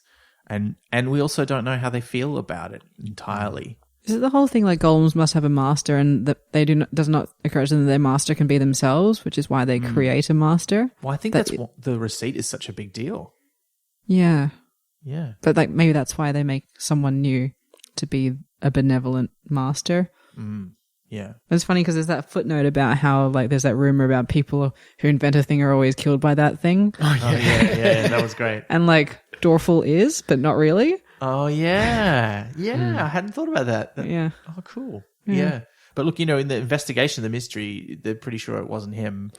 And I do like that both Carrot and Vimes, Vimes finally figures out what he thinks has gone on. Like he finally, because they follow the clues, they find that 12 golems met in a cellar. They had a big argument, which they know because they wrote all these things on the walls. And it's interesting, they can't even talk to each other without the writing because they don't have a voice. And that's a big thing about them in the book. They don't have a voice of their own. So metaphorical. Yeah. And then after they've had their argument in the cellar, they do draw lots with the matchsticks and Dorful loses. So he turns himself in and Vimes suddenly goes, oh, they made a new golem and that's what's killed someone and now they regret it. And this is quite distressing. We're about to talk about suicide, and even though it's in an explicitly fantasy context, it's a topic we take seriously. If you or anyone you know needs help, please check our show notes for some places to contact. It's pretty grim. The other golems who created the new one, most of them killed themselves. Yeah, and horrifically as well. Not just in sort of gory ways or anything, but in these really desperately upsetting ways. Yeah. Smash themselves. Like hammering and hammering and just keep soaring until they it's horrific. Like the least distressing Hereditary. one walks into the sea. And you're like, that's pretty bad. Like, they're going to end up on the bottom of the ocean. Also, that would 100% not kill a golem. Yeah. Well, that's true. 100%. That dude took the easy way out. He's like, see you, boys. I feel real bad. Yeah, I'm just going to pop on over here. Oh, drowned. Oh, I'll wait a couple of million years. Pop around. Or Should be right. just come out the other end of the sea and Well, serve somebody else. Oh, what if it walked off the edge? Well, maybe that's where it's Is going. that what it was doing? Oh, see, now there's me it's more laughing grim. about it. Now I feel But like then it still wouldn't die. They don't need to breathe. Yeah. It'd just be floating around in space forever. Oh, gosh. And now I'm hearing a Bowie song. That is grim. That's gotten even more grim. Yeah, but like in Pirates of the Caribbean, they had that whole thing, like, they threw Orlando Bloom's character's dad at the bottom of the sea because he'd taken the pirate gold. And I remember thinking in the first movie, hey, he'd just be at the bottom of the sea. And then I was right. that became a plot point later. That's what we call a humble brag, Liz. Oh, that was just a straight up brag. I was correct. I was right. I knew what I was doing. Yeah, nice one. So, I mean, look, that's just, it gets me. I was reading it and just going, this is awful. Mm-hmm. But they feel so bad because they've created life and the life has killed somebody else and they feel responsible because, as they keep saying, clay of my clay. Like this is because they mixed part of their own clay into the new golem, which it's not clear why they did that. I think it's kind of the obvious answer is they wanted it to feel like it was part of them and it was I don't know, maybe, or maybe it was necessary. I don't know. It's like when in Animorphs, the Andalite that is their friend needs to get a human form and it absorbs a little bit of each of their DNA and then it looks like all of them. That's not like that. I just want to tell you that because it's nice. Okay. Yeah. In a way, it makes the new golem their child. Yeah, Right? I guess that's what. Parts of your own body, like. And that's weird, isn't it? Because you're creating a child, but you're also creating a king. And so again, this is where, the fantasy element of it makes it this weird, unique circumstance that you just couldn't get if it was like the equivalent of a real story. I mean, I don't know what the equivalent of a story in the real world would be. Is it kind of like a blood oath in some ways, though, as well? Yeah. It's like we're pledging yourself to a cause. So while all this is happening, why don't we have a bit of a chat about what's going on in the plotting background and what's happening with Nobby Nobs and also some of the community leaders? Like what's... Oh, yeah. Because the driving of this. The guild leaders have their little meeting where they're like, well, what are we going to do if the patrician dies? We've got to replace him with somebody. And they're like, oh, yeah, but who? And then this is where Mr. Slate, the zombie, speaks up and says, well, perhaps we should have a king. We could control a king. And not only could we have a king, there's a king contender in the watch. But then he doesn't say it's Carrot, as we all expect him to say. He's like, it's Nobby. He's like descended from the Earl of Ankh. It could be him. Which is weird because, like, you can't just substitute an earl for a king. Like, they talk about how nothing beats an earl, nothing beats a duke except an earl, or nothing beats an earl except a duke. But if they don't have any of the others, but like they do though, don't they? They have dukes and stuff. Like, wouldn't Sybil be closer to the throne? There's not a duke in Ankh-Morpork, I don't think. Okay. There's dukes in, like, because there's like Duke Felmet, but he's like a duke of the ram tops. Nobody cares about that in Ankh-Morpork. If you're close enough to the thing. I guess so. Well, I mean, look, they need somebody, and they're like, we're going to use this guy, and they decide that that's a good idea. Meanwhile, Nobby's like inconsolable about this. He's like, this is the worst thing ever, and he goes off to sort of have some drinks and drown his sorrows with Fred in the mended drum. They get they're getting pretty drunk, but also Nobby starts talking about ways that he could maybe use it to his advantage. He says something about, maybe I could come in here, you could rename the place the Earl of Ankh, and I'll just come in and drink here all the time. And this really gets up the nose of the other clientele. And Fred only gets them out of being pummeled to death by buying everybody a drink, which uses up all the money they've taken from the tin at work. Nobliges oblige or something? Yeah, they can't, Nobliges? can't figure out how to pronounce it. I love that bit. That was so good. There are so many Latin things that made me just wish I'd studied it at school. Yeah. But they end up in the gutter, which is around the time when the mystery golem goes rampaging through the streets again, and everybody hears it. They hear it. It like nearly runs over a group of the beggars, including foul old Ron, who says Millennium Hand and Shrimp for the first time in this book. It's not the first time we hear that phrase, but I think it's the first time we hear him say it. Is there a gas boat in this book? I think that it must be Gaspode. That's a talking dog. Yeah. And it's hanging out with foul old Ron. He's not named. He doesn't meet up with Angua, but I'm pretty sure it has to be him. Yeah. Because I originally, when earlier on in the book, when Carrot was feeding chops under the table, I assumed it was Gaspode, and I was like, oh no, it's Angua. Yeah. But Yeah. Incidentally, the new golem screams, right? Yeah. Which means that they gave him the ability to do that. Did they do it on purpose? Because though, he's do you their think? voice. It's like it's part of the whole metaphorical. But he doesn't even speak. He only he screams, and it's always described as he's like bellowing like a bull, which is frankly terrifying. Yeah. But is that? Do you think they gave him a voice on purpose? Because they don't ever tried talk about to, that. maybe. They tried to, but they didn't do a good job. Yeah, because it's just he's just an epitome of a lot of their fails. Yeah. Or it could be like when you make bad clay in school and it whistles. Well, it's clearly intended that he's gone. Wait, I hang on, want to wait go a down minute. that. What does that mean? As in like if you made like a crap teapot or something and like it's got a hole in the wrong spot, so like if it would make whistles. Oh, right. Just air escaping Yeah. sort of thing, right? Right, okay. Yeah. As in, like, I it's thought, a like he mistake. woke it up. It was like a, Like when Beauty I and the was in Beast year 3 situation. and I accidentally like created life out of clay and it would scream and it'd scream and had to bury it under a mound of lead and it's still there in Adelaide. How everyone did that? I thought this was going to be a very different podcast for a second here. well, it nearly was. Yeah. No one has haunted nightmares where it's screaming to them from beneath the teapots. earth. No, but I feel like, look, we never get inside the head of our golem, but I think very he's got good. haunted nightmares. Like he's not well. Oh, I imagine like it's every moment I live is agony sort of situation, not nice. Although, look, having said that, they kind of do explain why this golem killed the 2 old men, but it seems a little flimsy. And there's It's a couple vague. of things about the golem's plots that seem not quite right. Like, first of all, the connection between what the golems are doing and what's happening with Veterinary seems... It's a little bit flimsy. Like, it's not flimsy. It's coincidental. It's not- Opportunistic. yeah, which is fine. That's fine. It makes sense. But yeah, the whole thing with the 2 old men being murdered, you're like, well, to cover it up, but why would it feel the need to cover that up? I didn't know if it was covering up so much as just the thing went mad, whatever that means, took revenge. and was taking revenge on its creators that made it. But it didn't kill any of the other golems. What if it didn't want more to be made? It wasn't maybe. revenge, but it was like, no more of this. Yeah. So we'll kill the Or people. I who made- am the only king. Yeah. There can be no more. There can be only one.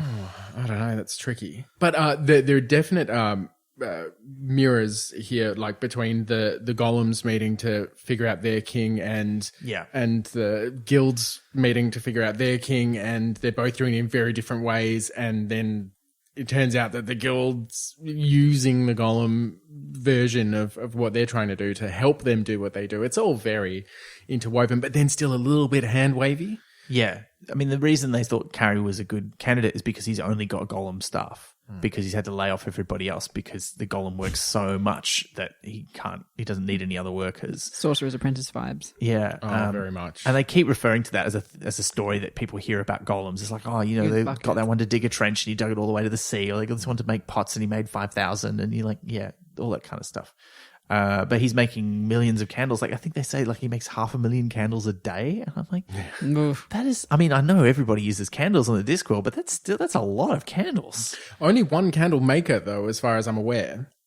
Huh. Oh, well, he's cornered the market, Yeah. right? Because they do talk about that there are other candles, and like in fact, Vimes gets his from, or they used to get them from somebody else.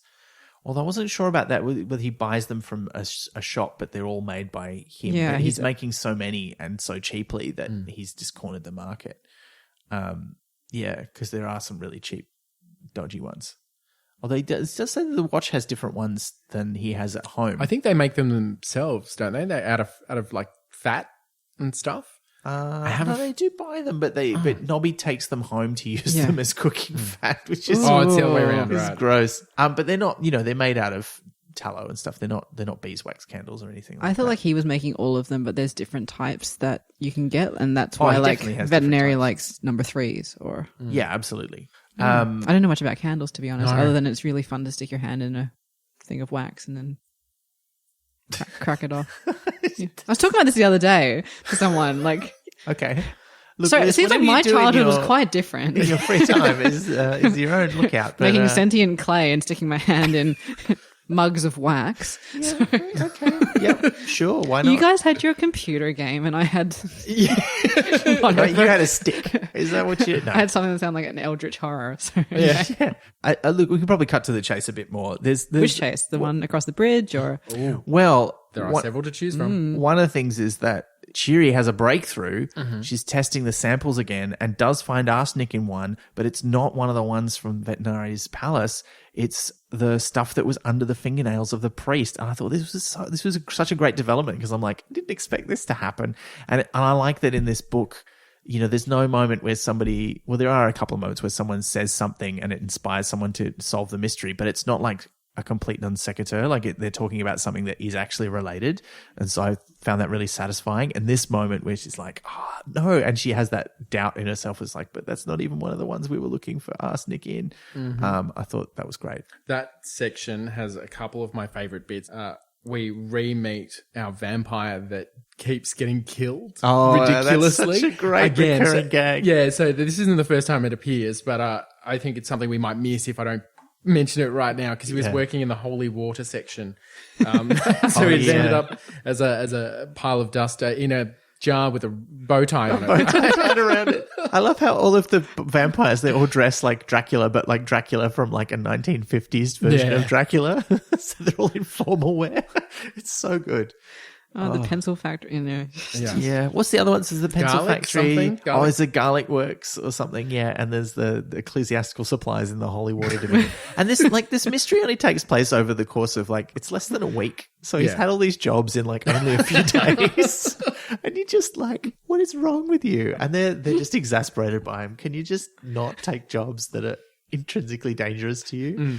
But I do love as well that he's brought in dust form to the watch by a monk. Yeah. So, who's looking a little bit stressed and worried, and because he was working at non-such ecclesiastical supplies. Oh, yeah. But so he's obviously a delightful human being vampire, because otherwise the monk would have just left him there, right? Yeah. So, They were like, oh, what a jerk. Yeah. And they're like, oh, we'll bring him in. He's probably got the best goss around the water cooler. He seems like he's worked in lots of places. He probably knows how to fit in straight away. That's it.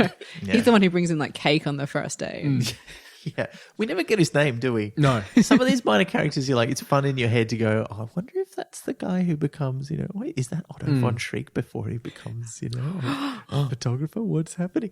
And because it seems like that's something Otto would do, seeing as he likes photography and he's always turning himself to dust. He finally finds his correct way around it because trial and error. Yeah. That would be cool. This could be, I don't know. But it's clearly a similar comedic idea. So it could come in there somewhere. But yeah, no, that is a great recurring gag. I love that a lot. But the other thing that happens is Carrot and Angua just happen across some dwarves who are angry that Gimlet has seemingly poisoned them with arsenic in his rats. Mm-hmm. And so they're like, well, we've got to find out this because maybe this is related. And they send Fred and Nobby off to interview the person who supplied the rats, who is wee mad Arthur. Well, it turns out, though, that he has been poisoning them with chicken. Oh, yeah, that's right. That's right. He's been substituting meat for the rats. It's like the reverse of KFC and all those rumors that go around. IKEA and the horses, yeah. I've mentioned KFC. I just want to do a shout out to one of my other favorite podcasts, Kentucky Fried Chattin'. If you've not heard this, it's a weird one for me to enjoy being a vegetarian, but they did a whole season where all they did was eat everything off the Kentucky Fried Chicken menu and talk about it. And it's 3 comedians who are very funny. So it's worth a listen. Can we contribute money towards their medical bills? I think we might need to. Well, look, I don't think they did an episode every day, so hopefully they're only eating it like once a week. But they do talk about it as if they eat it all the time, so maybe we should. Okay. Yeah. I hope you're looking after yourselves, chat and crew. But yes, they send them off to go and find wee Mad Arthur, who's our first gnome. Is it first gnome? I think so. And he's Mr. Wee Mad Arthur to you, Copper. He's just so Scottish. Yeah, tell me if I'm wrong. I thought he was Nac Macfeagle. No, I think they're different. Isn't to there that gnomes. vibe though to him? Yeah, because But he's got a the similar accent. style. Yeah, that's true. In my head, that's what Like he's just come a long way from home. Well, maybe. I mean, yeah. And he's clearly come to the city from somewhere else. Like he talks about that. And he's also like one of the very few gnomes there because nobody understands. There's that great sequence talking about this, the economics of scale in his case, which just means like, he buys a loaf of bread. It feeds him for like a month and he can hollow it out and use it as a bedroom. Like just, it's clear that he's a pioneer. Yeah. But they also, I mean, it harks back to the thing that's said in this book about Ankh-Morpork, which alone out of all the big city-states is the one that's thrown open its doors and said anybody can come and live here. And it's part of what's made it what it is today. And it's sort of that very explicit multiculturalism is awesome kind of message that, you like. I mean, they do also use it to not conquer anyone, but to stop them conquering people. But yeah. Incidentally, when we meet him, we also meet our good old friend, the Grim Squeaker. Oh, yes. In his one cameo. appearance, I think. Yeah, he's only got a brief cameo in this book, but it's we've very seen appropriate. Death a little bit earlier, but he gets one squeak away, which is good. Yeah. Surprised he doesn't get more appearances in this book, really. Do you think the Grim Squeaker will come for wee Mad Arthur when he dies in the same way he comes for Mr. Pounder in Masquerade? Oh. I reckon they'd have a good fight on their hands, though, like in a different way. He'd dedefinitely give him a good crack on the skull, I reckon, for sure. Yeah, will not go well for him. Yeah. And his business card, or his ad. Yeah, I love it. The spelling. I know. Oh. Mice with an S. Yeah, mice, moles, wasps. Although I do think putting the word war in the word wasp is entirely appropriate. Mm-hmm. Bloody hate wasps. It's because they're mean to bees. They are mean to bees, and they're just, as my comedy partner Alanta says, they're stabby little jerks. Their only form of defense is attack. And I'm like, well, you're onto something there. Hornets 20p extra. What is does anyone know the difference between a hornet and a wasp? That's one for the show notes. Yeah. But yeah, he's great, and he has this altercation. Also, the Guild of Rat Catchers come to squash him, and he just beats the crap out of them, which is so good. And he's got that very Ant-Man thing where he's very small, but he's as strong as a human being, which means like he can concentrate all that power. I'd like to see him versus the Assassin's Guild, to be honest. Yeah. Oh yeah. Where does he draw the line? I don't know. But look, he gives them the info that I caught those rats, but I don't use poison. If someone else is putting poison down there, I'll find out about it and they'll be in trouble. And so Nobby and Colin go off to investigate. It's probably a good time to point out that Fred has got 6 weeks left until retirement. Yeah. And I remember writing a note when I read that bit in the book and I just put, oh no, because that's like, something bad's going to happen to him. He's too old for this shit. He is. And he has some serious shit happen to him as well because they have it. I didn't even mean that one. Oh dear. But they have this conversation on their way as they're figuring out what to do after they've talked to wee Mad Arthur. Basically, this is where Nobby is convinced to go to the party because he says, I've been invited to this party and I don't want to go. Like, there's all big knobs there. And he's like, well, maybe they want to marry you off. And Nobby's like, oh. So he goes to the party after they split up to door knock in the area where the rats were caught. And Fred almost immediately is kidnapped. And nothing bad happens to Nobby. He just goes off to the party and has a great old time. And Nobby at the party is quite a thing. Yeah, he's a bit of a curiosity to them, right? And they get very excited. And I feel like it was in this bit that I discovered a new word, which made me very happy, describing his face and talking about his various excrescences, which I had to look up because it's something I've never come across before, but it's just sort of weird, gross growths. Yeah, it's a good word. It sounds exactly like the thing it is. Yeah. Yeah. That's, delightful is not the correct word. No. But it's Yeah. is sure is. It sure is. Nobby like embodies that trope of the like gross oik who goes to the upper class and they all enjoy his jokes and stuff because they're like, we can't believe anyone would behave like this. Meat paste sandwiches. Yeah. And And we talked about that piece of music that always gets played in every fancy party in films last episode, and I totally imagined that piece of music during this scene. Like as soon as he opens the doors. So good, but so gross. Nobby's this interesting character. I don't know how. I'm interested to know what you think about him because I always find that he's actually a very sympathetic character.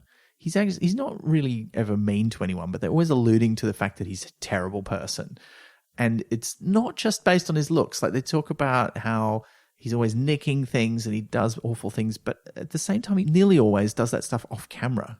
And whenever we're with him, he's very much the downtrodden underdog who's not doing anything too terribly bad, really. but also gets out of this whole situation eventually, not because he's figured out that it's wrong or that it's going to be bad or not good for Ankh-Morpork, but because it might involve him doing something. Oh, yeah. And also because Mr. Vimes will go spare. Yeah. That was my favorite. Because he'll get in trouble and it'll involve him actually having to do some sort of effort. Oh, that's true. Yeah, he's not very community-minded. Well, he's very like, what is best for Nobby? And as close a comparison I can find is, have you watched Kimmy Schmidt? Yes. So like Titus is kind of like that. It's like, what's good for Titus? And he's nice and he cares about some things, but ultimately he's like, what is best for Titus? He's quite selfish or And self-centered. like, I love Titus so much. He's the best. Oh, he's an amazing character. But yeah, he would still, like in a Discworld situation, I feel like they'd probably have a quite similar trajectory. Yeah, I don't know. okay. Interesting. That's fair. I would never have put those two characters together, You know- but now you say it, I'm like, yeah, I get it. There's that quote from Titus that's, he gets asked to do something. He's like, but I've already done something today. Which is just like that. Yeah, that's very good. That's Yeah. very good. Yeah, so he goes to the party, he has a great old time until they take him into the smoking room and say, we'd like you to be king, at which point he bugs out, like smashing through the window head first, almost setting fire to the place because he breathes out the brandy while having his cigar. That was so good. And then in a beautifully physics correct manner is shot in the other direction, right? On a chair on casters, which actually really took me out of the world for a second because I was myself sitting on the computer desk chair with casters. And I just kind of, it very confused me. Right. For a second. They have been around for a while. No doubt. But in my head, like that wasn't what was in that room, right? Sure, yeah. But it needs It's not what to you be imagine in a smoking room. Right. Mahogany chair is like, Yeah. Yeah. But it needs to be for the physical comedy Yeah. where all of the forces are balanced correctly. Humor trumps everything. Exactly. Meanwhile, while Nobby's at the party, Fred is tied up in a warehouse, but he doesn't know where he is. He overhears some people talking about how people are going to, why did you invite this guy in? What have you done? You tied him up. You should just send him on his way. Kill him, send Meshuggah after him. Mm-hmm. And so that's presumably the golem's name. They kind of reveal that the golem was built by other golems, but Fred doesn't know it's a golem yet.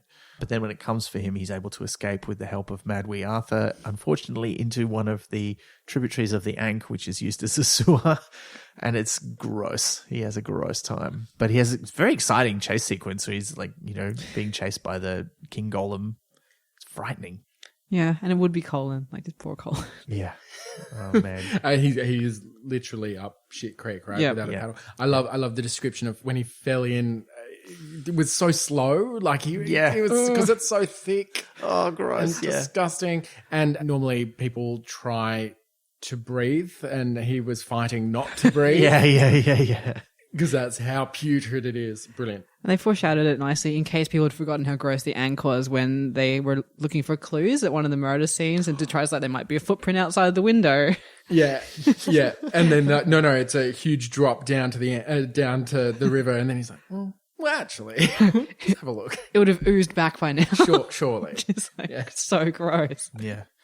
Meanwhile, Vimes has discovered that a maid has gone missing after the latest worsening of Veterinary's condition. And when he finds out that she lives in his old neighborhood, This old street. yeah, he decides he'll call in and see what it's all about.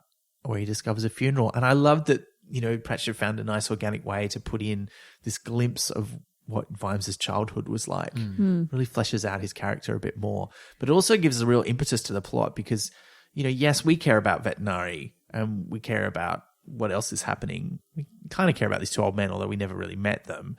But when we find out that this poor maid's mother and child have been killed because they've been, incidentally caught up in the plot and exposed to the arsenic, he gets so angry. And there's a couple of great moments in the book where other people are like, who even are those people? And someone says, oh, was it anyone important? And I think Mr. Carey says that to Carrot, towards the end.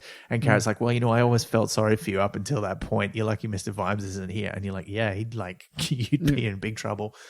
I had a moment when he's standing in the street and the funeral procession starts to come out. And they describe how they have to squeeze the coffin through the door. Yeah. Like they have to get out first, then kind of just slide on past it. It's really sad. Yeah. It's incredibly sad. And then the smaller coffin. And with two people carrying it, they're like, but you don't really need two people to carry it. And you're like, oh. And these people are so poor, but so proud that they might not have any food, but they always had soap. Yeah. Oh. And it's just short sequence, but it packs so much of a punch. So much. Yeah. It's amazing. And that just, makes him redouble his efforts to figure out what's going on. Although also sidetracks him for a little while because he becomes convinced it's food, which sends him down an alley that is not.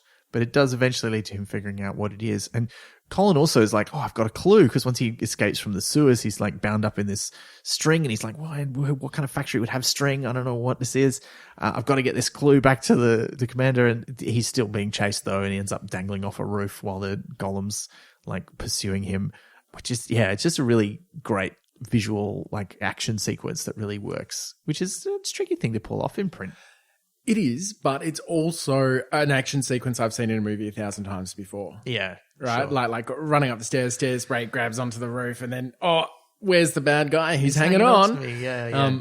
And then the drain pipe, of course was going to pull off the wall. But by using that as sort of the basis, then fleshing it out and colouring it more, it was really effective as an action sequence. And he's also got that footnote from a different like chase sequence about the lorries always pulling out just in front, so he kind of does a nod to like the must-haves of a chase sequence. That was great. And there's a secret society somewhere organising that. Brilliant. Yeah, that was cool.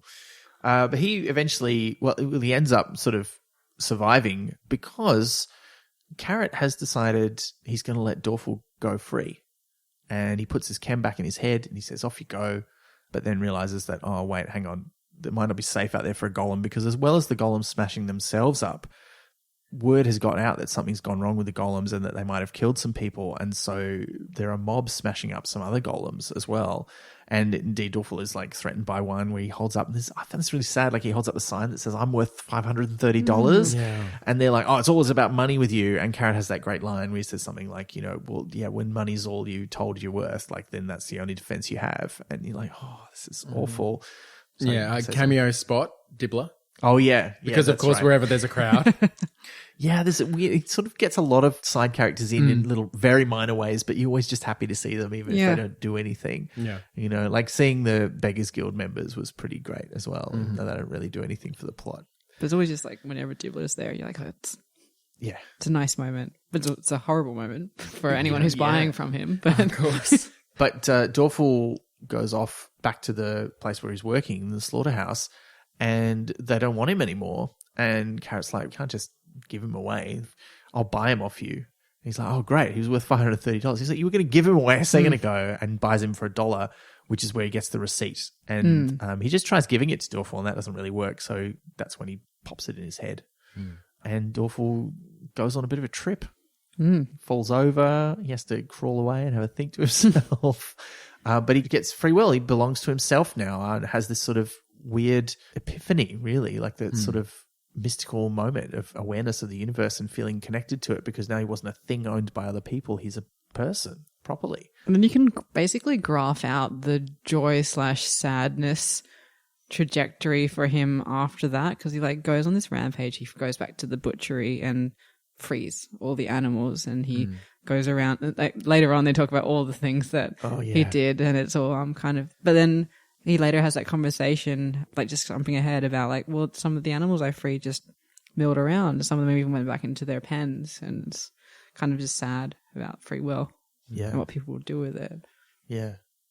But he continues to use his free will because, this is where all the things start coming together at this point. They finally figure out what's poisoning Veterinary. It's the wicks in his candles. They've had arsenic put in them. The wicked plot. No. Yeah, well, it was a slow burner, but it got there. I mean, as far as murder plots go, I could wax lyrical about it all day. But Oh, my word.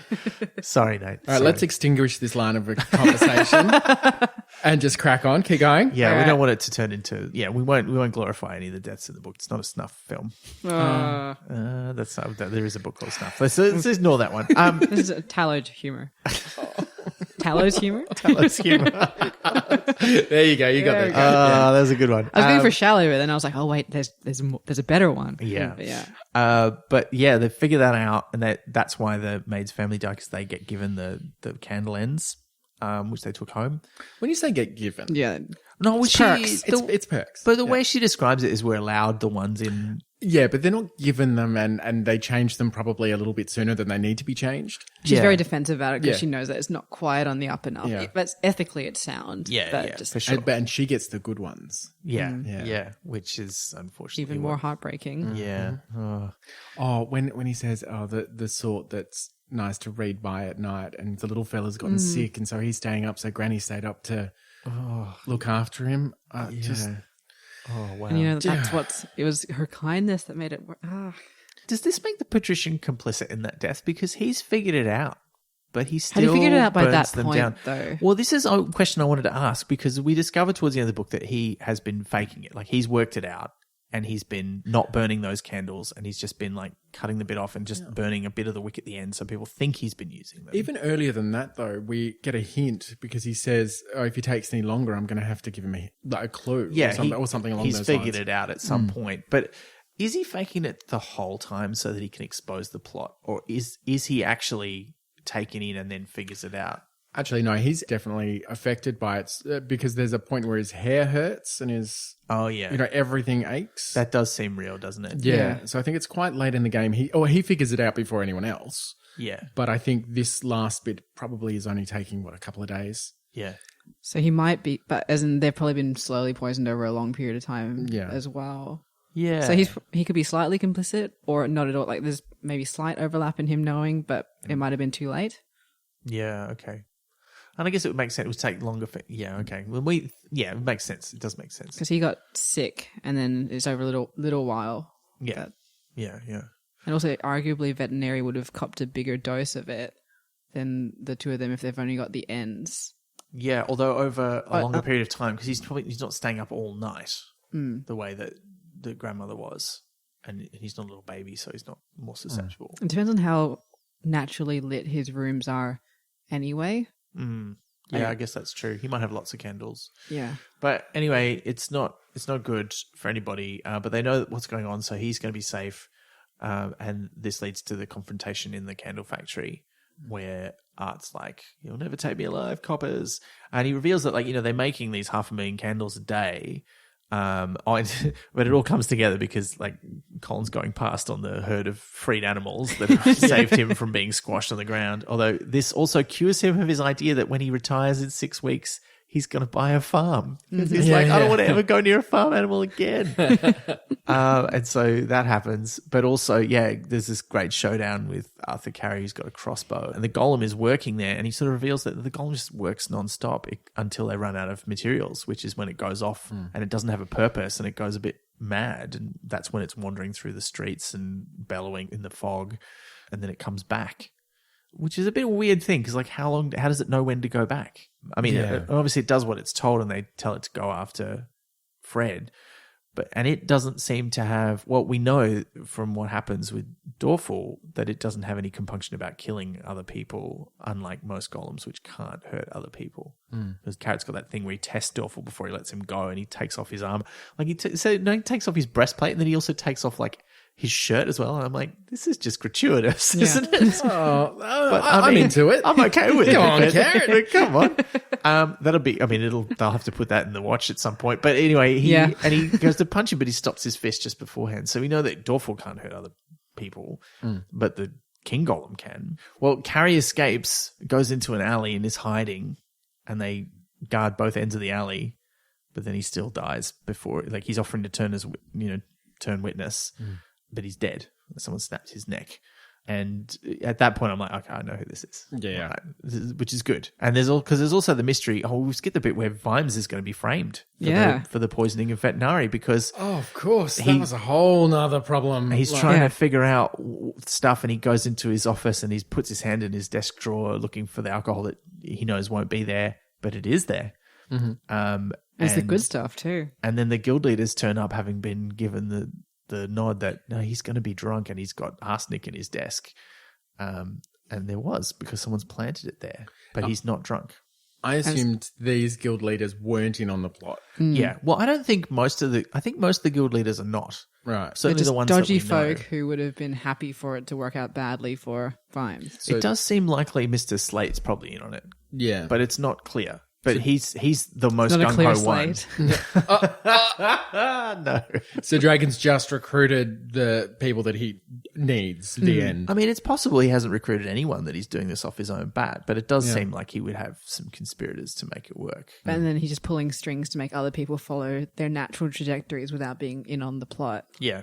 Yeah, right. Yeah. But I think certainly most of the guild leaders that we know would not be willingly going along with this. Yeah. Because they're the same people who tell what's his name in Men at Arms that they don't want to have a bar of his plot, which is why he has to go off and do it solo. Well, it's like the mirrored evil. Like they've got like the like Golem and his apostles, and you got like Dragon and his like mirrored evil apostles. I don't know. Yeah, Kind of. that's interesting. That's true. But not quite the same. No, but yeah. yeah. As you were saying earlier, there's the twin plots of the leader and the things, and yeah. Yeah. Well, I mean, they are trying to make a leader too, because they've invented this false lineage for Nobby, and they're trying to get him This to be false the king. lineage. No. I'm doing air quotes. Yeah. I'm glad you described that for the listeners. I don't know if they can hear it in my voice. They probably could. I mean, actually. our listeners claim they can hear a lot of things in voices, as we're going to get to in the question. Okay, but, yeah, all right. But we're getting to the pointy end now. Yeah, well, the whole Vimes misdirect though is so good because for a second we all think that he's back on the drink, right? No, that's the whole point. But he's gotten 10 steps better, and his fake arsenic is sugar that he's picked the cigarette butts out of. Oh, gross! No. So awful. Brilliant, and he's just got some arsenic. He's got that on him. Yeah, Brilliant. Yeah. That's really good. It's just done really well. Like they cut off just at the moment. Yeah. And the fact that he pours it on the carpet so that it smells like drink in there Yeah. is just, but also gross. But also, what a waste. Then there's that great line about there's all these people who will help you with the alcohol, but there's no like little meetings for, hi, I'm Sam Vimes and I'm a suspicious bastard. Can't stop being a policeman. Yeah. But, once Carrie's dead, they're like, well, we've got to figure this out. And he goes to confront, he tries to confront Dragon King of Arms. Meanwhile, though, you've got Cheery and Angua and Carrot fighting off Meshka the King Golem. And they would all be dead, except that Dorful comes in there and gives them a hand. But it grabs open his head and crunches up his chem and throws it away. So Dorful's like this lifeless husk then. Except he's not for long. He comes back. Just somehow comes back to life without the words still in his head, because now they're not just in his head. He's become a real person. He doesn't need them in his head anymore. They're He's in a his real heart. boy. He is in a way. And he lives just long enough to help them defeat the golem. Like the Terminator. Yeah. Right? He's 100% the Terminator with the glowing red eyes. Oh, yeah. And they dim. And he's on the and then ground he comes- grabbing the thing. Yeah, he's got no and legs. And Oh, yeah. yeah, it's and there's a big vat of molten something over there. Like it's so very much. Then after they So very remake him close. and he becomes a watchman, he turns into RoboCop. Yeah. Yeah. Of course. Yeah. He's got So a many great different line. robot things coming in together. I know. all of the robots. Yeah. And it's good. I thought, again, this scene was great because you've got Carrot injured, like, you know, Yeah, with the thing through his hand, the silver crossbow bolt that he's saved Angua from. Yeah, that was amazing. And Cheery ending up, like, she comes out, because there's that whole thing. I mean, this is, again, like, we find out more about Carrot's attitude towards dwarven women, which is like, oh, you know, she shouldn't fight. But you're like, you would never say this about any other dwarf when you explicitly don't know their gender. But now that you know Cheery's a woman, you're treating her like you treat human women, but not like you treat Angua, not like you treat other, well, there aren't any other women in the Watch that he knows about. Yeah. It's such a big contrast. And you also, like, don't be a dick. But at the same time, it's very true to life because, you know, and I can say this has been true in my own life. You think you got a handle on what's fair and how to treat other people, and that you understand that you don't mistreat people because of this, because of that, because of that. But you have blind spots where until someone points it out or until you learn, you don't realize that, oh, well, I didn't understand. I was, you know, I try to treat everyone equally, but I have this blind spot where I don't understand. I'm not treating these people equally, or I'm treating somebody badly. And you have to learn. When they're on their way to the confrontation at the candle factory, he's like saying, oh, well, you know, maybe we should leave Cheery behind. Like, she doesn't know how to fight. And speaking like, over her head. Yeah, but then he actually asks her, she says, you know, I don't know how to use any weapons. But then during the thing, she does know how to use weapons. Like every dwarf, she knows how to use an axe, and she comes out and like does this amazing sort of pirouetting like attack, but then gets flung over the vat of It's a candles. good day for someone else to die. It's very, look, shout out to Klingons everywhere. It was pretty great. That was awesome. And then, Angua saves her later. Yes. Revealing that she's a werewolf. I love, though, that just kind of skimming over a whole bunch of stuff, because last we've seen, are we saying Sherry or Cherry? Well, by this Sherry? stage, she's changed her name. I'm saying Cherry. Like, I always said it as Cherry, but it could be it's Sherry. Cheery, I would have thought. Sherry? Oh, there's too many options. Well, once Ms. Littlebottom, she kind of vanishes for a bit. Corporal Littlebottom. Yeah, there we go. And then appears hanging on the line of candles, and Vimes says, "How did you get up there?" And just in a wonderful kind of turn of phrase, I sort of found myself going past, sir. Like he just went, nah, I can't be bothered. There we go. You're just there. Yeah, that was great. So we've got all the action, and then, yes, there's the confrontation with Dragon King of Arms in the Herald's building. What a jerk that man is.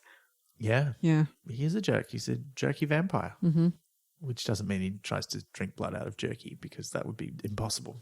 A fool's errand. Yeah. Although, again, little bit hand wavy. So the way that we ultimately get Dragon out of the picture, right, is that he's got candles that have had the wicks soaked in holy water. Where did they get the How time did to they do get that? them in? Yeah, I was a bit. I read that and I'm like, that's very clever. Three but also, pages ago, you were very busy. Yeah, you didn't have time to get all this. I mean, it's not just like, I'll pop down the shop and grab some of those. You've got to get them made. I guess some time could have passed because the immediate threat is dealt with, so it's not like there's So a while they were rush. fixing Dorful, or is Dorful not fixed yet?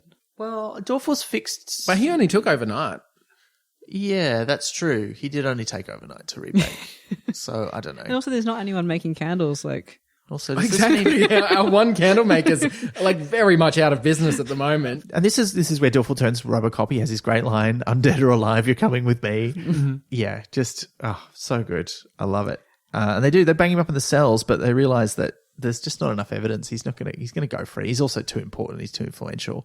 But then Vimes is looking around at all the books, going, and clearly sets fire to the place, although we don't see him do it. I just thought it just seemed such poetic justice. yeah. But also a bit like awful. Like, I'm like, oh, all that history, all that information.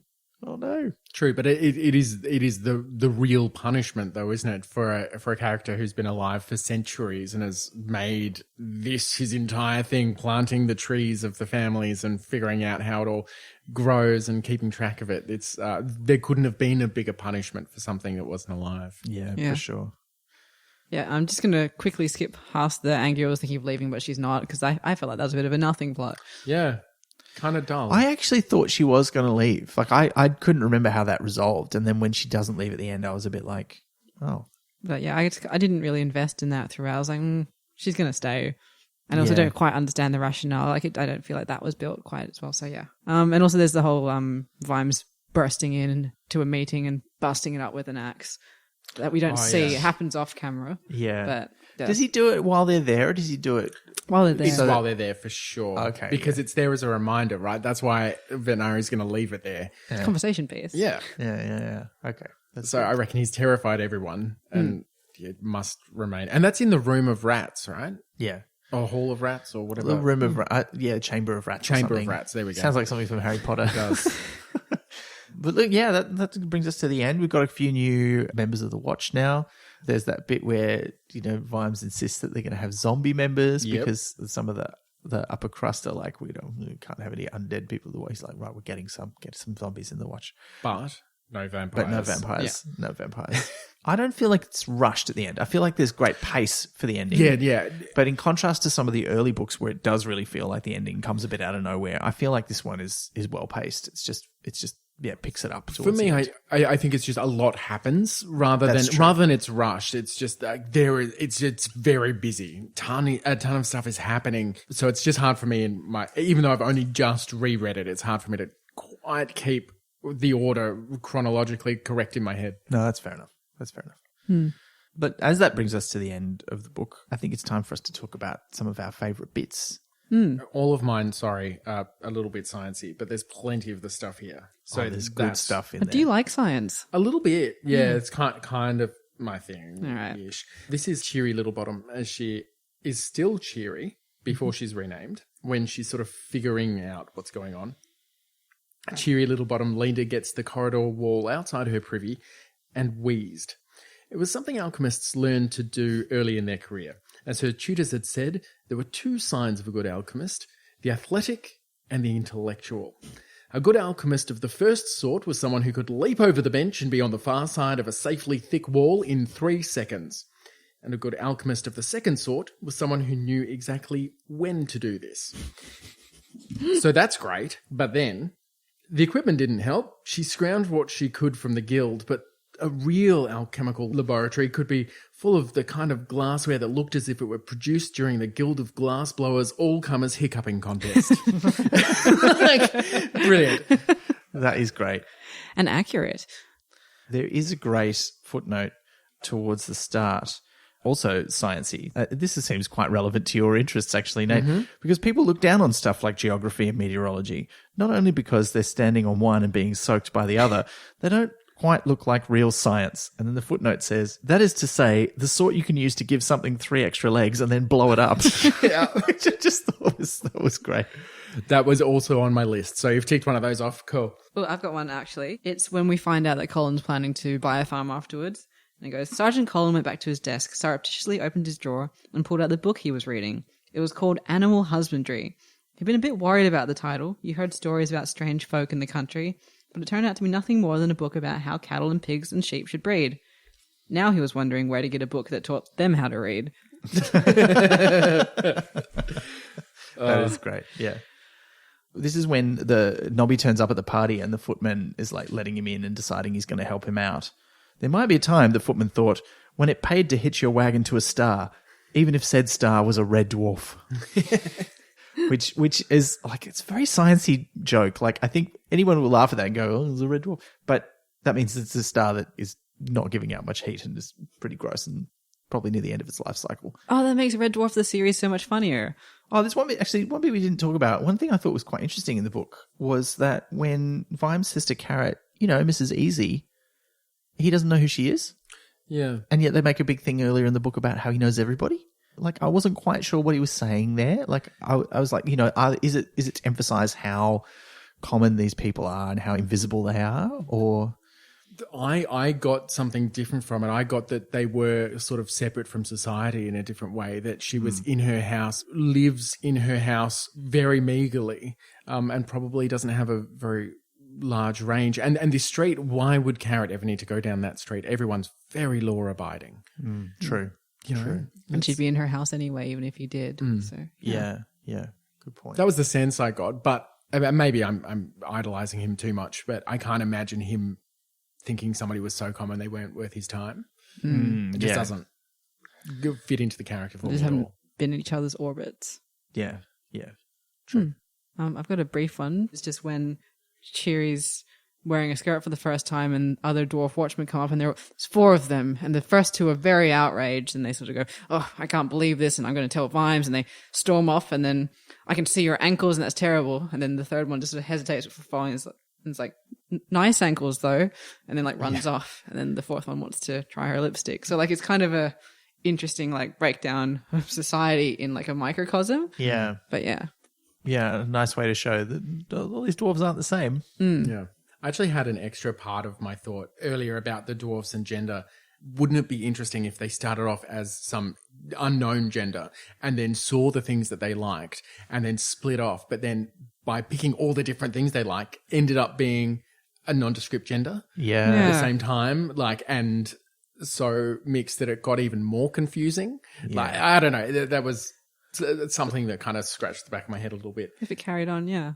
Yeah, it's interesting that as Cheery or Cheery goes on, she collects more sort of traditionally feminine things and does mix them in with dwarven sort of stuff, but is not ever transgressive in a way that we would, as humans, like is in traditional ideas of in our culture of gender, would not see it as that transgressive really, except for the fact that she's got a beard.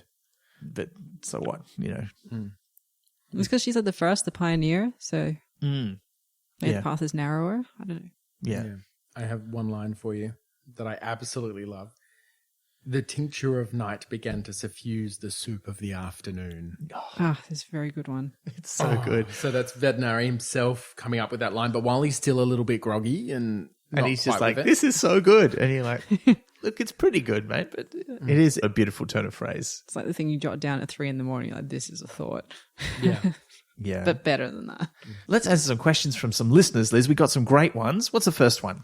So this one is from Lachlan on the Discord. What is on your chem? So let's get super personal from the outset.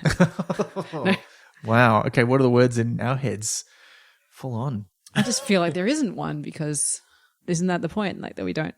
But I guess it's like what's your personal values is a way of looking at it, or things that you can't, like barriers you can't break past. Is Yeah, that kind it's of what hard. a chem would be? Yeah, but I think as human beings, we're constantly rewriting them all the time because from a psychological perspective, what we consider good and bad is a very complicated process. And this is something that recently we explored in a comedy show, oddly enough, Atlanta, who I mentioned earlier, and myself.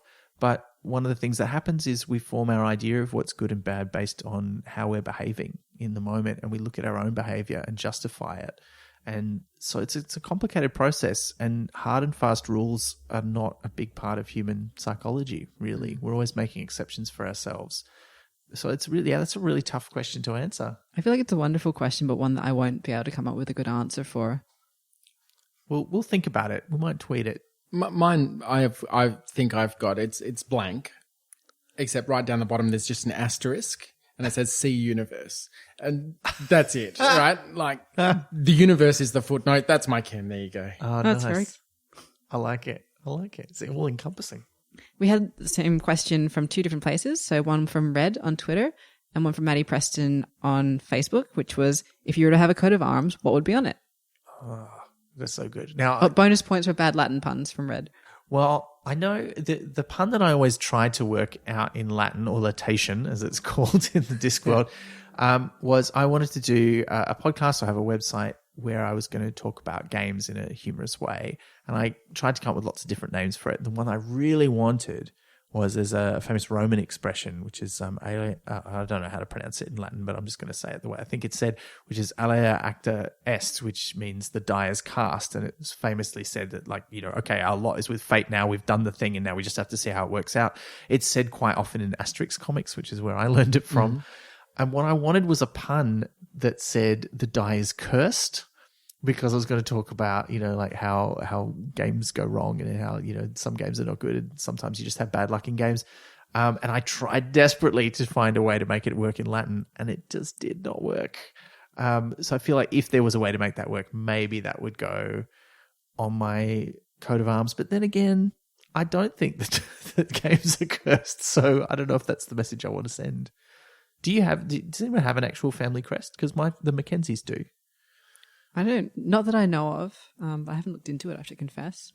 I feel like I have seen one that was purchased from a market in Perth in the 90s, probably printed on some really cheap paper and put in a really crappy frame of some sort. Probably has nothing to do with anything, but just like the explanations of what your name means, just generally. But a Cresty style one of those. I feel like it had a hand, but I could be wrong. Oh yeah.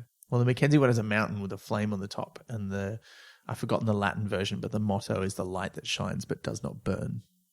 Like a candle. Oh no.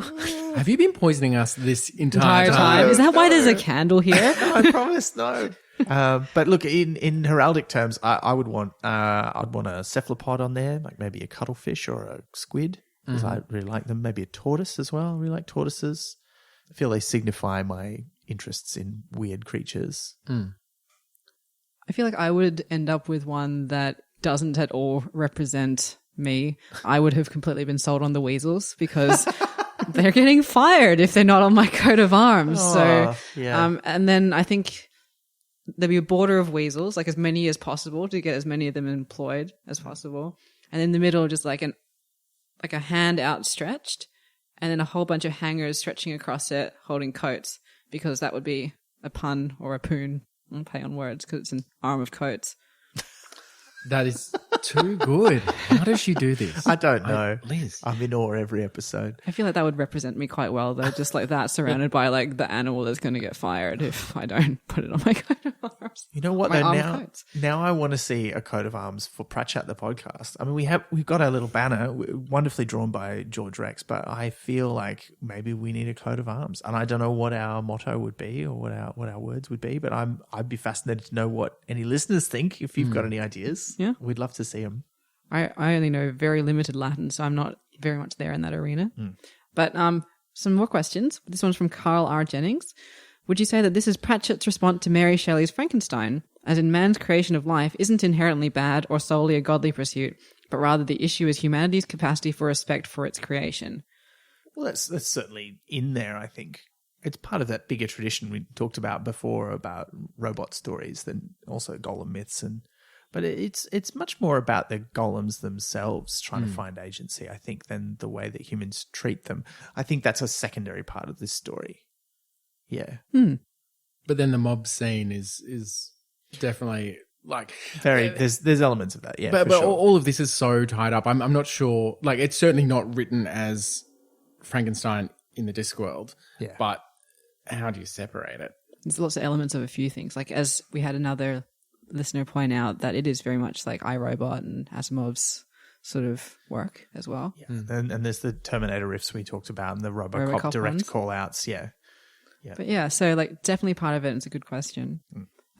This is not so much a question as a comment from a Chew and Sneeze, which is just talking about how Sir Terry is always good at misdirection, particularly here. He keeps pointing the reader at veterinary's fingers or food or anywhere else with the actual source of the poison. And I just wanted to acknowledge that, yes, that is very true. Yeah, I love that. That was great. Here's one that I've been thinking about ever since we got it from Dan D. I love this book, but can you chaps spot the glaring continuity error regarding Cheery? It's only a minor thing, but it always stands out to me. I don't know that I did spot that. I did not. And I'm like, what is it? I mean, there was that one bit where the pronouns being used were a bit inconsistent, but I mean, that's kind of part of her story, isn't it? So I don't know that that's a continuity Is it about the weapons, like how she can't use them and then she can? Well, yeah, yeah. But I mean, I figured maybe she was just scared and then found the courage to use one. I don't know. Is there something alchemists and gold?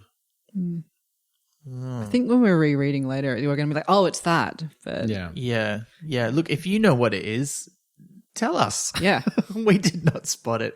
The only other thought I had is that it's that thing where people talk about how everybody's amazed and surprised that there's a female dwarf showing herself off in a traditionally human feminine way, when that's already happened in soul music in a girls' school in Quirm, and nobody treats it as weird there, so it's clearly not that weird. There's that possibility, but I don't really see that as a continuity error so much as like they're happening in different places in slightly different times. This one is from Patrick O'Duffy, and it ends with, this question is probably just for Ben. What is Dorful's challenge rating? Is he a standard 14 hit dice clay golem, or has some kind of template been applied? Look, depending on the edition of Dungeons & Dragons that you're playing, look, a clay golem is pretty tough. I think realistically, we're not looking at any supernatural characters apart from Angua, who as a werewolf can fight a golem but not really win. I think the standard clay golem's pretty good, but he's clearly, by the end of the book, though, I think he's more than that. I think, yes, definitely a template. They're not really a thing in 5th edition Dungeons & Dragons. Thank you for asking that question. It just made me very happy. Is it all right for us to come back into the room now? Are you done? Yeah, I'm done. Yeah, Okay. The nerdery is over. Sorry. This one's from Danforth. Is the importing of Jewish folklore to Discworld more successful / less problematic than the Pan-Asian tropes imported for interesting times? So, and there's an asterisk coming off Pan-Asian, which is putting it civilly. So I'm just going to go straight out and say I don't feel like I'm knowledgeable enough to answer this question. So I don't think I have enough knowledge of Jewish folklore to be able to put these two things in context. Well, I would say yes, and I know a fair bit about the sort of folklore from which golems originate, just from having read about it. It's not my own cultural background, but I think the way that Pratchett uses it is embedded into fantasy in the same way that all of the other stuff has been embedded in, and there's nothing in there where he's combining lots of stuff. Like there's already lots of different versions of the golem myth and the tradition, and he's making his own version of it. And I think in that way, it is not nearly as much of a problem. I think it's a very different kind of thing.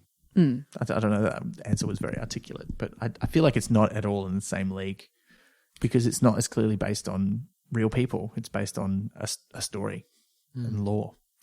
I get the feeling, and tell me if you think I'm wrong, but a lot of the names for the golems felt like so I said golem, like golem. Americans say that, and it drives me. Yeah, it's just so precious. Yeah. Golems.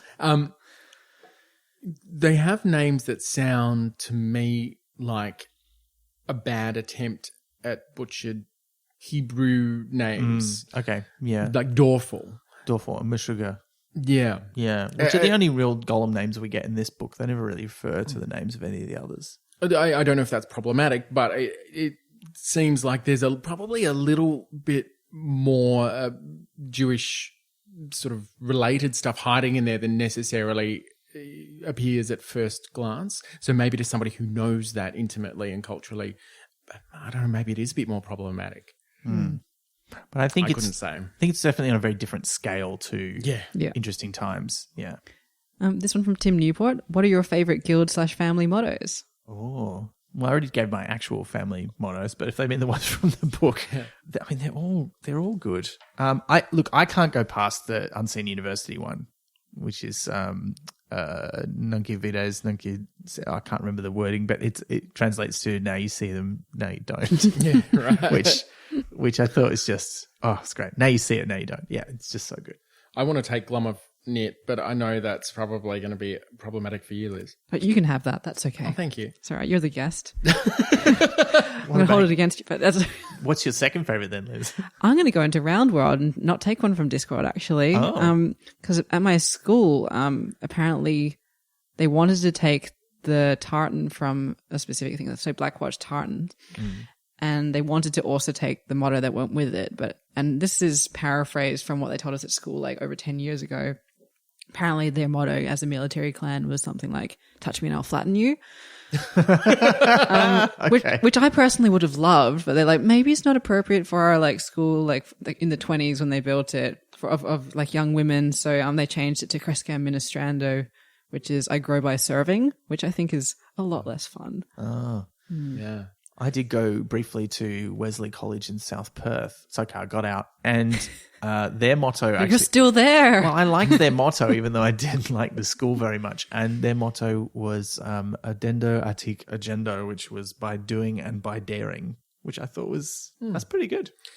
For comparison, I went to public schools, also in Perth. My primary school had a great motto. Yeah. Strive. Not succeed, just have a crack. Well, That's nice. I should say that's the only time I went to a private school. I feel like I need to establish my non-private schoolboy credentials. But Wesley College. But for 3 months I was there in There my we whole go. life.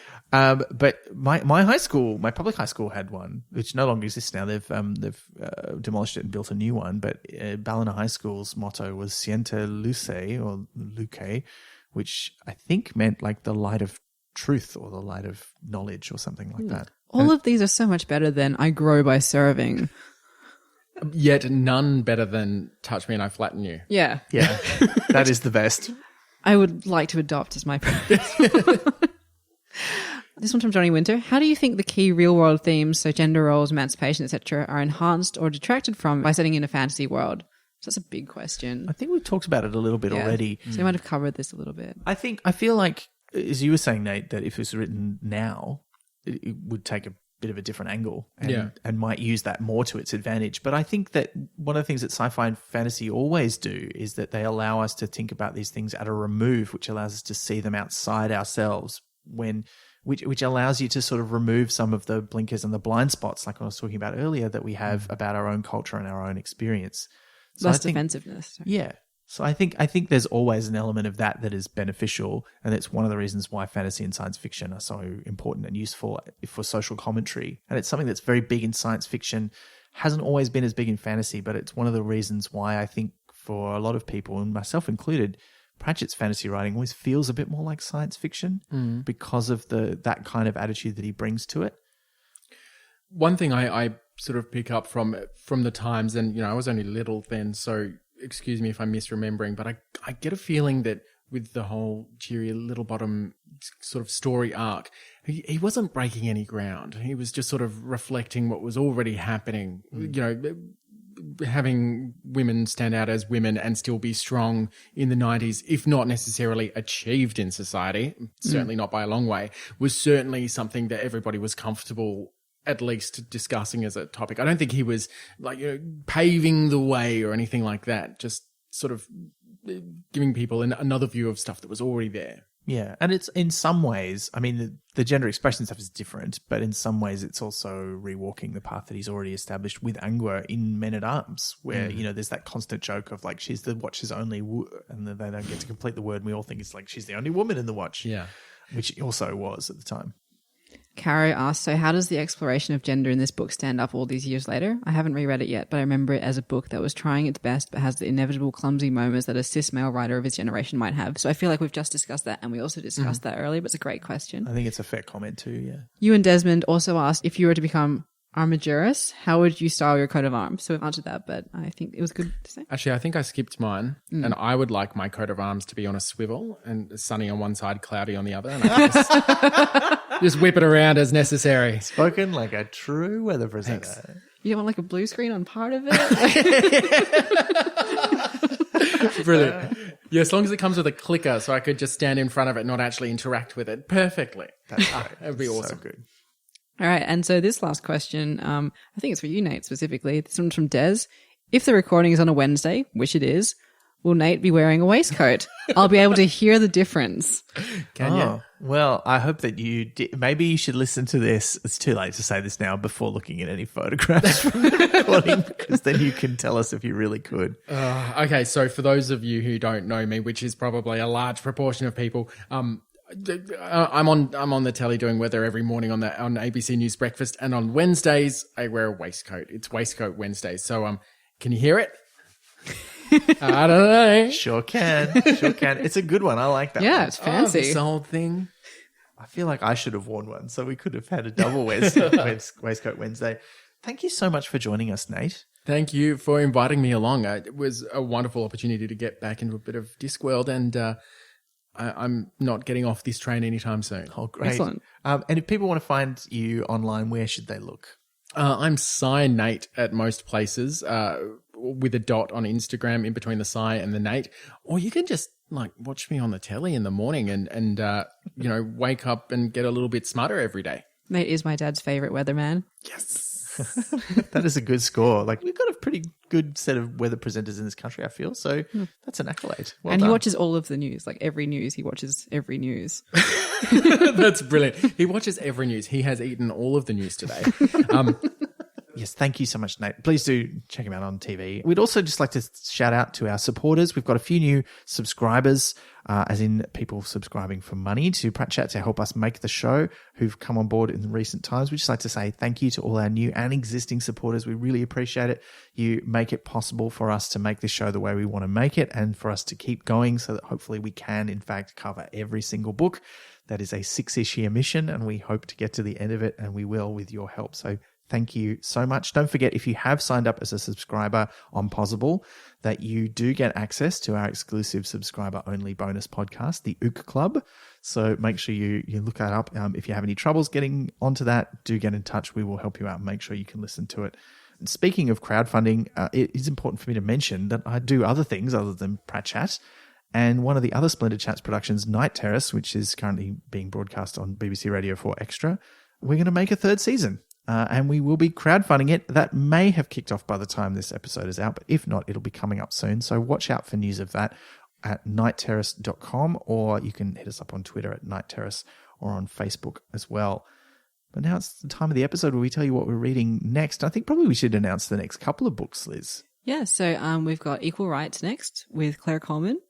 And then after that, we have Hogfather with Michael Williams. Oh, it's going to be a fun end to the year. And look, this episode does kind of mark almost 2 years for us. It's episode number 24. So if you've been listening from the start or if you've just found us recently, thank you so much. It's lovely to have you listening. If you want to help other people find the podcast, one of the best ways you can do that is to review us or to give us a rating on whichever podcast platform you use. It really does help people find us.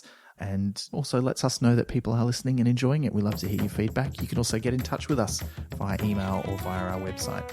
So thanks for listening. And look, until next time, hopefully our voices will not be the only words in your head.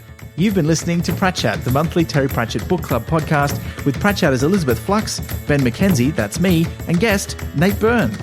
Pratchett is produced and edited by me, with music by David Ashton of Sample & Hold Studios. You can find us on Twitter, Instagram and Facebook at Pratchett Podcast, and listen to past episodes and support the production of new ones via pratchettpodcast.com. Join the conversation for this episode using the hashtag Pratchett24. Pratchett is brought to you by Splendid Chaps Productions. We make entertainment for your ears, like the Doctor Who podcast Splendid Chaps and time travel comedy series Night Terrace. To find out more, visit splendidchaps.com.